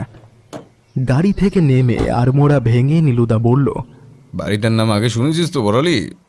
আমি কি তোমার মতো সব জানতা গামছাওয়ালা? তুমি এনেছো, তুমিই জানো। Very bad. ফুচকা, আপনি জানেন তো? ক্লাইভ থাকতো নাকি এই বাড়িতে? বছর 20 আগে শুনেছিলাম এখান থেকে নাকি সব 8ম শতাব্দীর মাটির হাঁড়ি কলসি পাওয়া গেছে। রাইট। তবে আরেকটু বলার দরকার, ক্লাইভ যখন কলকাতা আক্রমণ করে ঠিক সেই সময় সম্ভবত সেনা ছাউনি হিসেবে বাড়িটিকে চয়েস করেন। বাড়িটা আগে বেশ উঁচু ভিতের উপর গড়া ছিল। এইখানেই সেনাদের চাঁদমারির মহড়া বসত, মানে ওই বন্দুক ছোড়া হতো। আরবিতে এমন জায়গাকে বলে দমদমা, আর সেই থেকে এই জায়গার নাম হয় দমদম। 2001-এ এখান থেকে ইট টালি সহ কঙ্কালও পাওয়া গেছে। নীলুদা, অনেক ধন্যবাদ তোমার এই জ্ঞানের জন্য, কিন্তু এই সকালবেলা তোমার জ্ঞান শুনতে তো আসেনি আমরা। দয়া করে একটু গুপ্তধনের ব্যাপারটা বলবে? তোকে কি এমনি এমনি এতগুলো কথা বললাম? পকেট থেকে ধাঁধা বার কর আর সলভ করে ফেল। ক্লু আমি সব দিয়ে দিয়েছি। আমি এখন সিগারেট খাবো একটা। প্রথমেই ইয়ার্কি ভাবলেও সত্যি নীলুদা সিগারেট ধরিয়ে পাশে একটা থামের ওপর দাঁড়ালো। বড়ালি রেগে গেলে ফুচকা তাকে শান্ত করে নিজেই কাগজটা পড়তে শুরু করলেন। খানিক বাদে নীলুদার কাছে গিয়ে উত্তেজিতভাবে বলে উঠল, আচ্ছা নীলুবাবু, দমদমাদম চলল গুলি, এটা কি দমদমকেই মিন করছে? আমার তো তাই মনে হলো। একদম ঠিক মনে হলো। এবার আগে চলুন। পরেরটা তো মির্জার খুলি উঠল। এখানে মির্জা মানে কে? ওটা সিরাজউদ্দৌলাকে বলতে চেয়েছে। ওনার ঠাকুমা ওনাকে মির্জা বলতেন। বাকিটা এবার দেখুন। পরেরটা সবাই জানে, কালু মানে ক্লাইভ। সিরাজকে সেই তো অষ্টে বেঁধেছিল। খুলেছে এবার মাথা। বাকিটা আমি বলে দিচ্ছি। এর পরের লাইনের মানে হয়তো যে কৃষ্ণ ভজে নবকৃষ্ণবাবু, অর্থাৎ শোভাবাজারের রাজবাড়ি। মনে হয় তার কথা মতোই ক্লাইভ তোর প্রপিতামহের কাছে টাকা পয়সা গচ্ছিত রাখে। এবার পরের 2 লাইনে আসি। ভেট আছে রাজমহল থেকে, দুগ্গা দুগ্গা আসলো শেষে, তবে কর্তা গেল বেজায় চোটে, যার জিনিস তার ঘরেই সাজে। এর মানে তোদের বাড়িতে রাজবাড়ি থেকে পয়সা আসলো দুর্গাপুজোর সময়, তবে তোর প্রপিতামহ সেই টাকা নিজের কাছে রাখেননি। এখানে যার জিনিস তার ঘরেই সাজে বলতে বোঝানো হয়েছে যে সেই সব টাকা কোনো এক বুদ্ধি বলে ক্লাইভের এই বাড়িতেই রাখা হয়। ক্লাইভের জিনিস তারই বাড়িতে। সাব্বাস নীলুদা, তোমাকে এতক্ষণ আন্ডার এস্টিমেট করছিলাম গো। তুমি তো একেবারে ফাটিয়ে দিলে। আমার একটা প্রশ্ন ছিল নীলুবাবু, এই ধাঁধায় তো এই বাড়ির কথা বলা হলো, কিন্তু এত বড় বাড়ির কোথায় রাখা আছে সেটা কি করে বুঝবো? জব্বর প্রশ্ন করেছেন, দাঁড়ান দেখাচ্ছি। এই বলে নীলুদা পকেট থেকে লাইটারটা বার করলো। আগুন জ্বালিয়ে ধাঁধার কাগজটার ওপর হালকাভাবে বোলাতে লাগলো। খানিক বাদে সবাইকে চমকে দিয়ে কাগজের সব লেখা চলে গিয়ে একটা চমৎকার ম্যাপ ফুটে উঠতে লাগলো। দেখি বোঝা যায় সেটা হাতে আঁকা। ফুচকা জিজ্ঞাসা করলো, এসব কি নীলুবাবু? কার মাথা থেকে এই বুদ্ধি বেরোলো? এর উত্তরটা গুপ্তধন পাওয়ার পর দেব। নিন, এবার কাজ শুরু করা যাক। ম্যাপ ধরে আমাদের এগোতে হবে। সামনে গিয়ে একটা বাড়ির ভেতর পশ্চিমের 3 নম্বর ঘরে যেতে হবে। ম্যাপ অনুযায়ী রওনা দিল তারা। ধীরে ধীরে ইটের ঢিপির ওপর দিয়ে পৌঁছালো সেখানে। ঘরের অবস্থা অত্যন্ত আশঙ্কাজনক। তারা প্রত্যেকেই সেই দিকে নজর দিয়েই কাজ শুরু করলো। নীলুদার কথা মতোই ঘরের 2 কর্ণের ছেদ বিন্দুতে খোঁড়া শুরু হলো। নীলুদা ও বড়ালি মিলে প্রায় হাত ডেরেক খোঁড়ার পর শাবলটা কোনো ধাতব বস্তুতে আঘাত করল। বুঝতে অসুবিধা হলো না যে তারা সফল। সঙ্গে সঙ্গে মাটি সরানোর কাজ শুরু হলো। মাটি সরিয়ে টেনে হিঁচড়ে বার করলো সেই বস্তু। শতাব্দী প্রাচীন একটা পিতলের বাক্স। বড়ালি আর অপেক্ষা করতে পারল না। বাক্সের তালার ওপরে শাবল দিয়ে কয়েক ঘা মেরে ডালাটা খুলে ফেলল। তালা খোলা হতেই সবার চোখ চড়ক গাছ। ভেতর থেকে হাতে মুঠো করে কতগুলো স্বর্ণ মুদ্রা বের করে আনলো বড়ালি। নীলুদার সামনে যখন সেগুলো দেখাচ্ছে তখনও হাত কাঁপছে বড়ালির। ফুচকা একটা মুদ্রা তুলে নিয়ে বলল, নিজামের রত্নভাণ্ডার, কত বছরের পুরনো ইতিহাস বলুন নীলবাবু। হঠাৎই পেছন থেকে একটা ভারী গলার স্বর শোনা গেল, ওটা জায়গায় রেখে দিন, ওতে আপনাদের কোনো অধিকার নেই। সঙ্গে সঙ্গে তারা পেছনে ফিরল, আর ফিরতেই বড়ালি চিৎকার করে উঠল, মেচকা, তুমি? হাত কেঁপে ছুরিটা মাটিতে পড়ে গেল। সন্তোষবাবু মাটিতে বসে পড়েছেন। একটু আগে তিনি জোর করে গুপ্তধনের বাক্সটা কেড়ে নিতে গিয়েছিলেন। বড়ালি বাধা দিতে গেলে তাকেও তিনি এক ধাক্কায় সরিয়ে দেন। বাক্সটার কাছে যেই মুহূর্তে তিনি আসলেন, অমনি পেছন থেকে নীলুদা একটা মোক্ষম লাথি মেরে তার কোমরের উপর উঠে পড়েছিল। তারপর পরপর দুটো হ্যাঁচকা টান। খানিকটা দূরে গিয়ে সন্তোষবাবু পকেট থেকে একটা ছোরা বার করেন, বলেন, আমাকে জিনিসটা দিয়ে দাও তোমরা, ওটা আমার সম্পত্তি, ওর উপর তোমাদের কোনো অধিকার নেই। এর উপর অধিকার একমাত্র ভারত সরকারের সন্তোষবাবু। হতে পারে আপনাদের পরিবারের সম্পত্তি রক্ষা করে রেখেছে, কিন্তু মনে রাখবেন, নবাবের সময় থেকে আজ অবধি এই সব সম্পত্তি প্রজাদের থেকেই আসে। সুতরাং এটি কারোর ব্যক্তিগত ধন হতে পারে না। এই মশাই, আপনার লেকচার নিজের কাছে রাখুন তো। আমার মাই সম্পত্তির জন্য নিজের জীবন দিয়েছে, আর সেটা অন্য কেউ ভোগ করবে সেটা আমি হতে দেব না। আমি জানি সেসব, কিন্তু আমি থাকতে এই সম্পত্তির এক ডানাও কেউ নিতে পারবে না। শুনুন, আপনি কে আমার তা জানার প্রয়োজন নেই, কিন্তু আমার জিনিসে হাত দিতে আসলে আমি কিন্তু আপনাকে রেয়াত করব না। আপনার মেয়ের কোনো ক্ষতি করতে পারবে না নিতাই, আমি কথা দিচ্ছি আপনাকে। সন্তোষবাবুর দিকে চেয়ে বলল নীলুদা। নিমেষের মধ্যে সন্তোষবাবুর মুখের অভিব্যক্তি বদলে গেল। কাঁপা হাতে নীলুদার হাতটা চেপে ধরল সন্তোষবাবু, বলল, আপনি আমার মেয়ের ব্যাপারে জানেন? আগে তদন্ত শুরু করার সময় আপনার ব্যাপারে জানতে আমি আপনার পুরনো কলেজে যাই। যদিও ভেবেছিলাম তেমন কিছুই হাতে আসবে না, কিন্তু হঠাৎ করেই সেখানে আপনার এক ব্যাচমেটের সাথে আলাপ হয়। তার কাছ থেকে জানতে পারি পার্ক সার্কাসে আপনার এক পরিবার আছে। বিদেশে পড়ার সময় রোকসানা বলে একজনের সাথে আলাপ হয় আপনার। 1 বছর প্রেমের পর তাকে আপনি বিয়েও করেন, কিন্তু বামুনের ঘরে যে এই বিয়ে মেনে নেবে না আপনি তা জানতেন। এমন সময়ে কলেজে উচ্ছৃঙ্খল কাজকর্মের জন্য আপনাকে বের করে দেওয়া হয়। একদিকে ঘরে বউ, অন্যদিকে কেরিয়ারের এমন অবস্থা। কি করবেন ভাবতে না পেরে কলকাতায় চলে আসেন।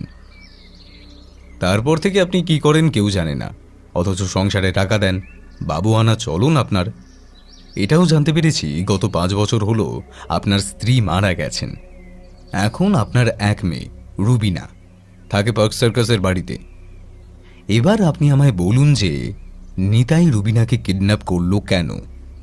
মাটিতে ধপ করে বসে পড়লেন সন্তোষবাবু। ডান হাত দিয়ে চোখের জল মুছে বললেন,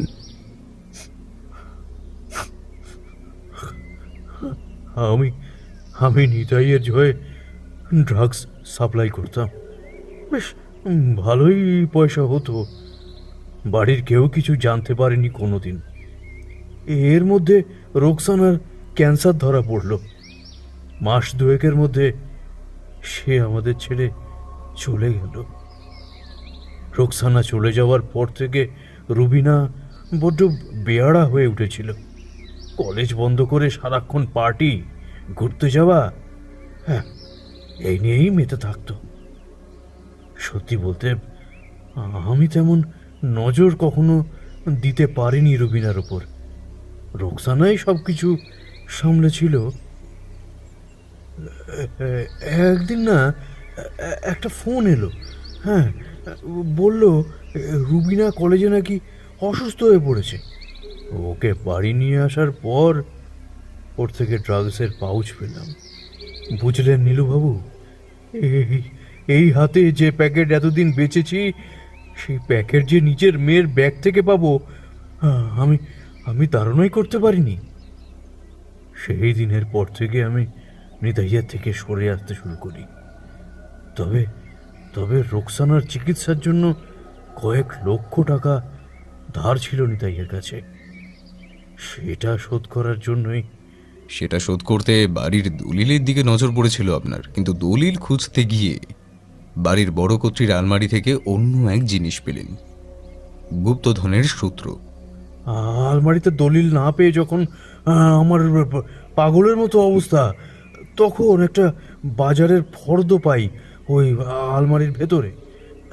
একটা একটা ফর্দ কেউ খামোখা আলমারিটা কেন রাখবে ভেবে একটু সন্দেহ হলেও পাত্তা দিইনি প্রথমে। তারপর এখন ঠাকুর ঘরে পুজো করার সময় হঠাৎই মাথাটা ক্লিক করলো। আমার মা, মানে এই বাড়ির ছোট গিন্নির লেখা একটা কৃষ্ণের পাঁচালি আছে। আমি সেটা পড়ার সময় সেই ফর্দের হাতের লেখা আর ওই পাঁচালির হাতের লেখার মিল খুঁজে পাই। কোনো সন্দেহ থাকে না যে এটা মায়েরই লেখা। ছোটবেলা থেকে বাড়ির গুপ্তধনের গল্প শুনে আসছি, সেই ভাবনা থেকেই পরপর এগোতে থাকি আমি। পাপ বাপকেও ছাড়ে না সন্তোষবাবু। আজ আপনার পাপের সাজা আপনার মেয়ে পেতে চলেছে। নিতাই কি গুপ্তধন পেলে আপনার মেয়েকে ছেড়ে দেবেন ভেবেছেন? কোনো দিনও না, বরং আপনাকে আর আপনার মেয়েকে দুজনকেই খতম করবে। এইসব ক্রিমিনালরা কোনো সাক্ষী যে রাখে না, এটা তো আপনার অজানা নয়। একটি নিরপরাধ মেয়েকে কিছুতেই কোনো ক্ষতির মধ্যে ফেলতে আমি পারি না ফুচকা। এক কাজ করুন, আমি একটা নাম্বার দিচ্ছি, এটা রাখুন। এটা হলো লালবাজার ক্রাইম ব্রাঞ্চের অফিসার নির্মাল্য সেনের নাম্বার। আমার বন্ধু হয় সে। এখন আমি আর সন্তোষবাবু এই গুপ্তধন নিয়ে নিতাইয়ের কাছে যাব। আপনারা নির্মাল্যকে ফোনে সব জানিয়ে তাকে নিয়ে পিছনে আসুন। আমি একটু পরেই ঠিকানাটা বড়ালিকে SMS করে দিচ্ছি। নীলুদা হন্তদন্ত হয়ে গুপ্তধনের পেটিটা বন্ধ করতে শুরু করলো। ফুচকা বড়ালি কিছু বলার আগেই সন্তোষবাবুকে নিয়ে বেরিয়ে পড়ল নীলুদা। গাড়িতে উঠেই সন্তোষবাবু বললেন, নিতাইয়ের গুদামটা মেটিয়া বুড়ুছে, আপনি গাড়ি স্টার্ট দিন, আমি চিনিয়ে নিয়ে যাচ্ছি।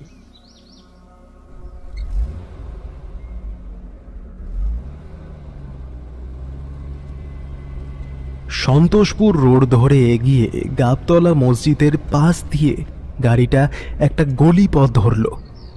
নীলু এক ফাঁকে তার লাইভ লোকেশনটা বড়ালিকে পাঠিয়ে দিয়েছে।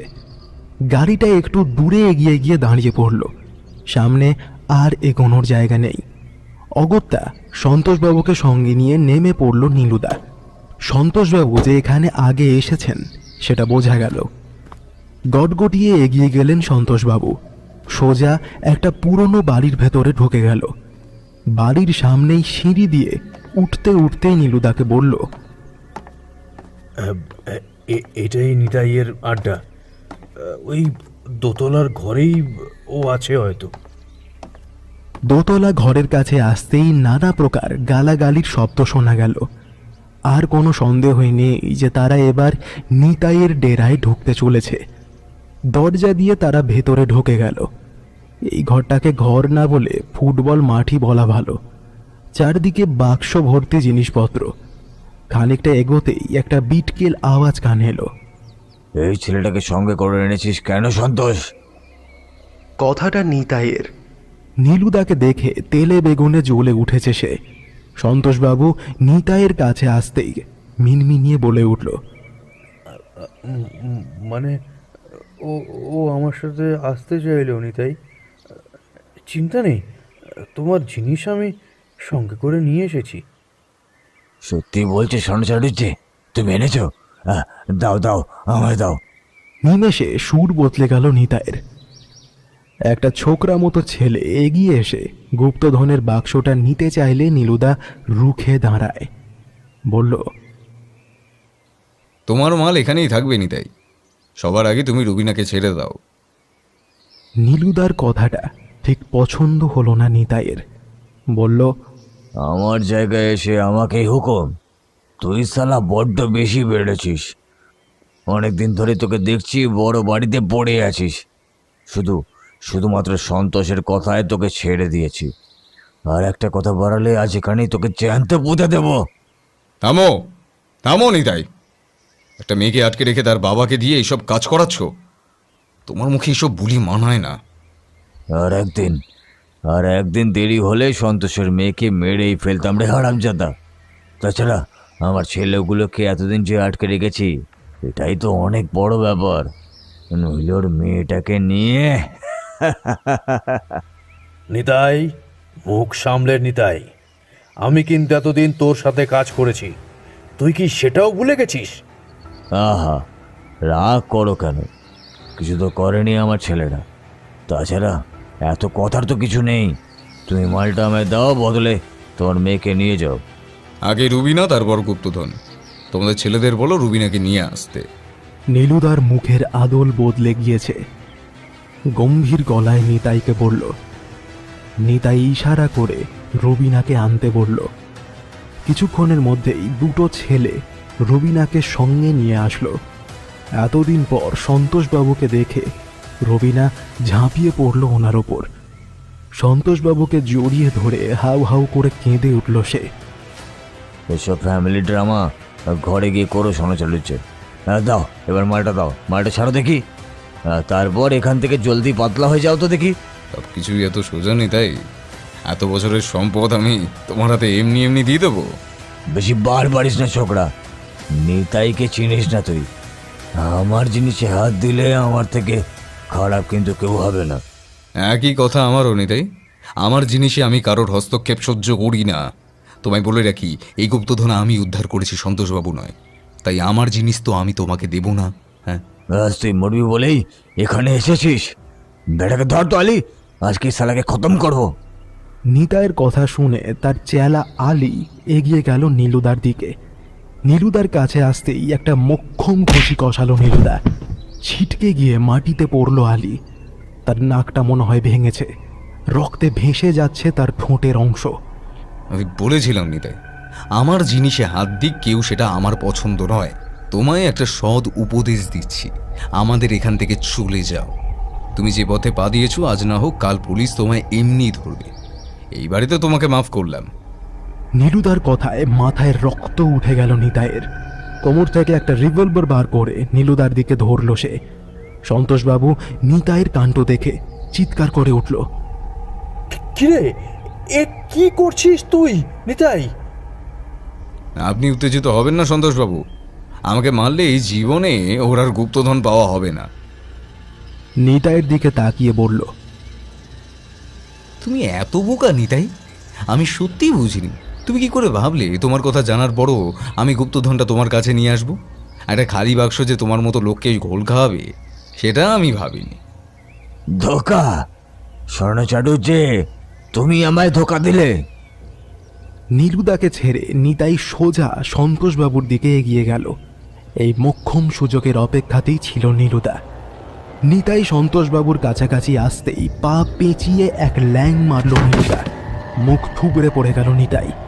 সঙ্গে সঙ্গে মাটিতে পড়া বন্দুকটা উড়িয়ে নিল নীলুদা।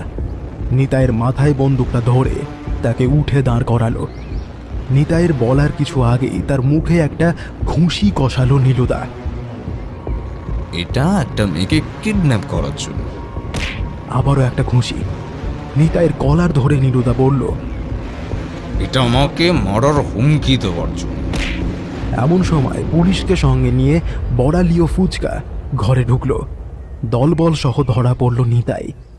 গুপ্তধনের পেটিটাকে পুলিশকে দিয়ে নীলুদা বলল, এটা এখন আপনাদের মাথা ব্যথা, আমার কাজ শেষ। কি খেল দেখালেন নীলুবাবু! সাক্ষাৎ ফেলু মিত্তিরকে দেখলাম যেন চোখের সামনে।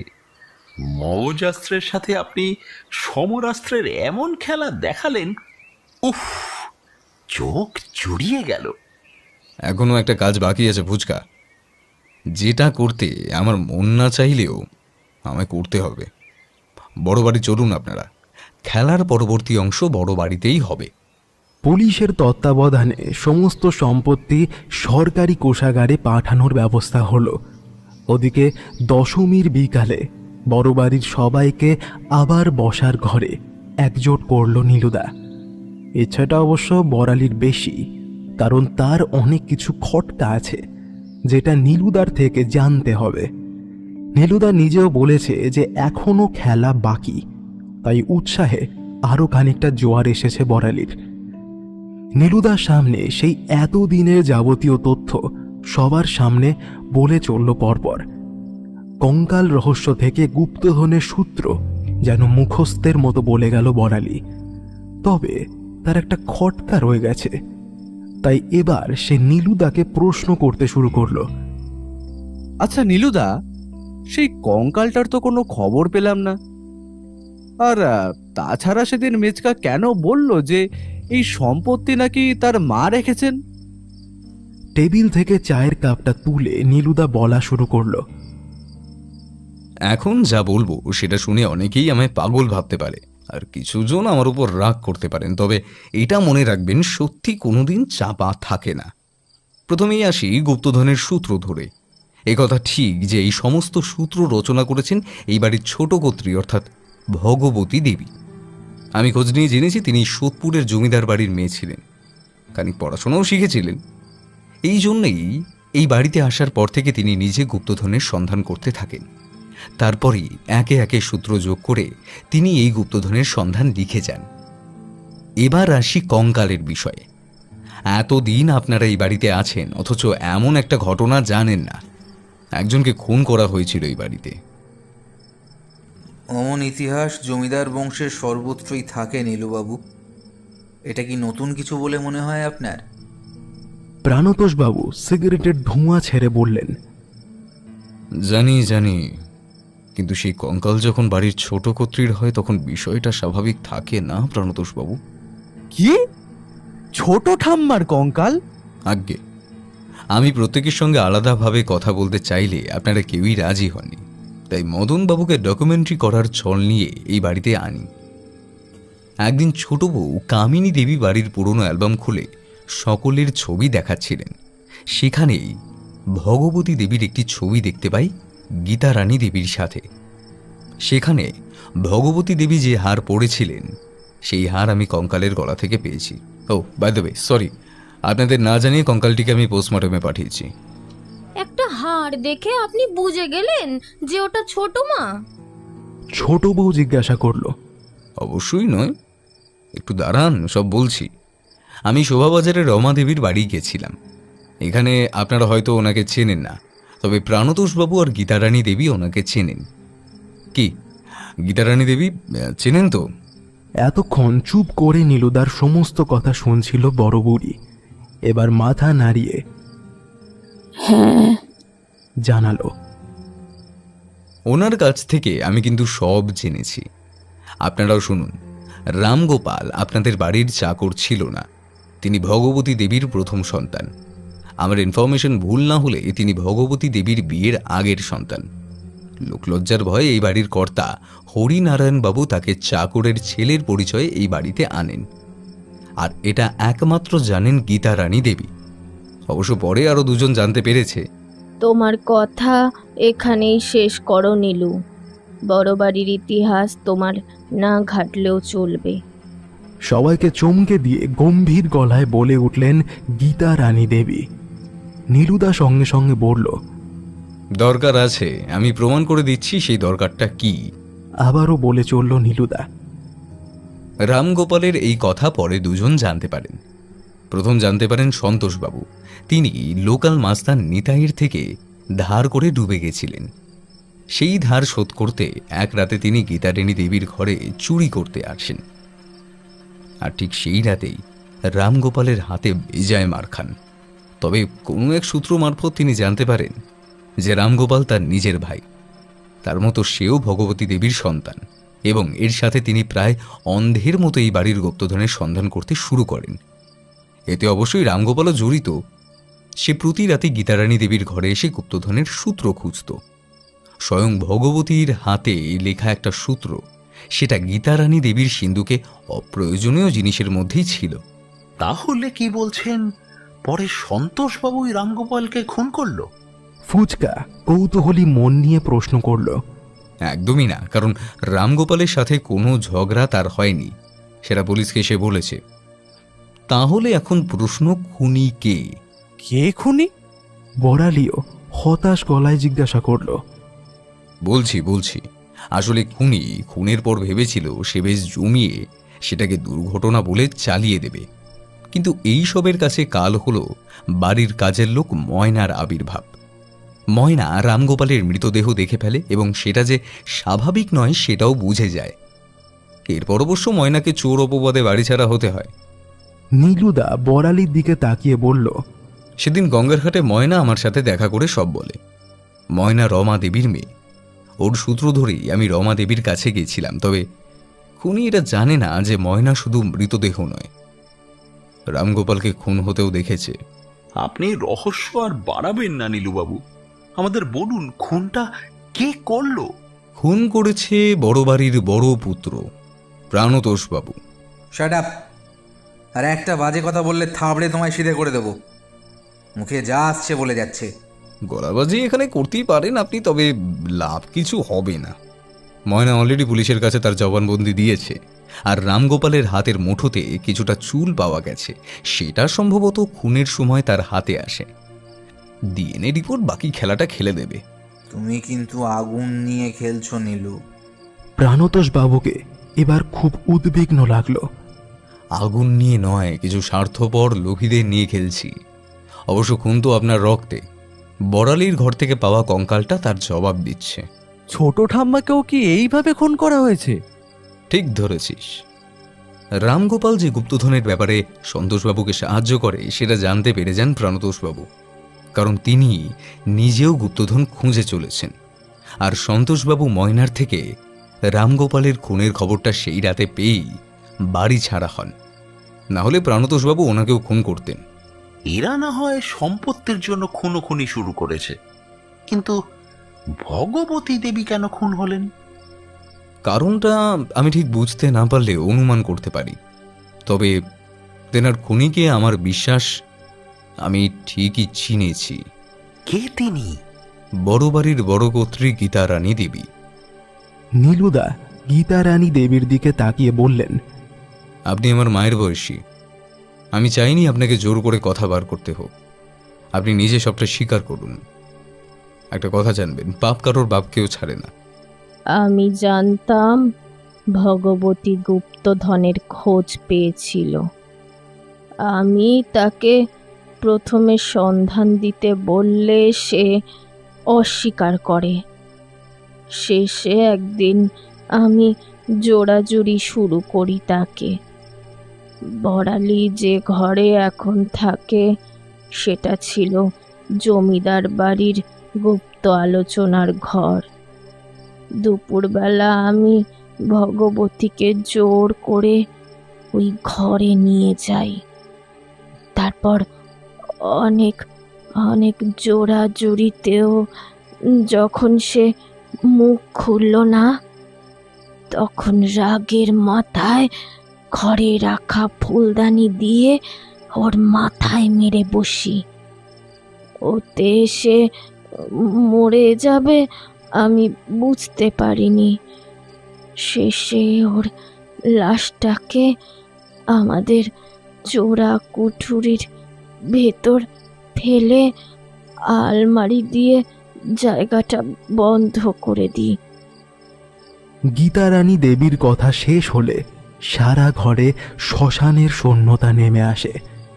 বড় বাড়ির প্রত্যেক সদস্যের মুখ থেকে একটা শব্দও আর শোনা গেল না। প্রাণতোষবাবু মুখ নিচু করে দাঁড়িয়ে রইলেন। পুলিশে আগেই খবর দিয়ে রেখেছিল নীলুদা। প্রাণতোষবাবু গ্রেপ্তার হলেন, সঙ্গে গীতারানী দেবীকেও নিয়ে যাওয়া হলো। গুপ্তধনের সন্ধানে এসে এমন এক ভয়ঙ্কর ইতিহাসের খোঁজ দেবে নীলুদা, তা ভাবেনি বড়ালি।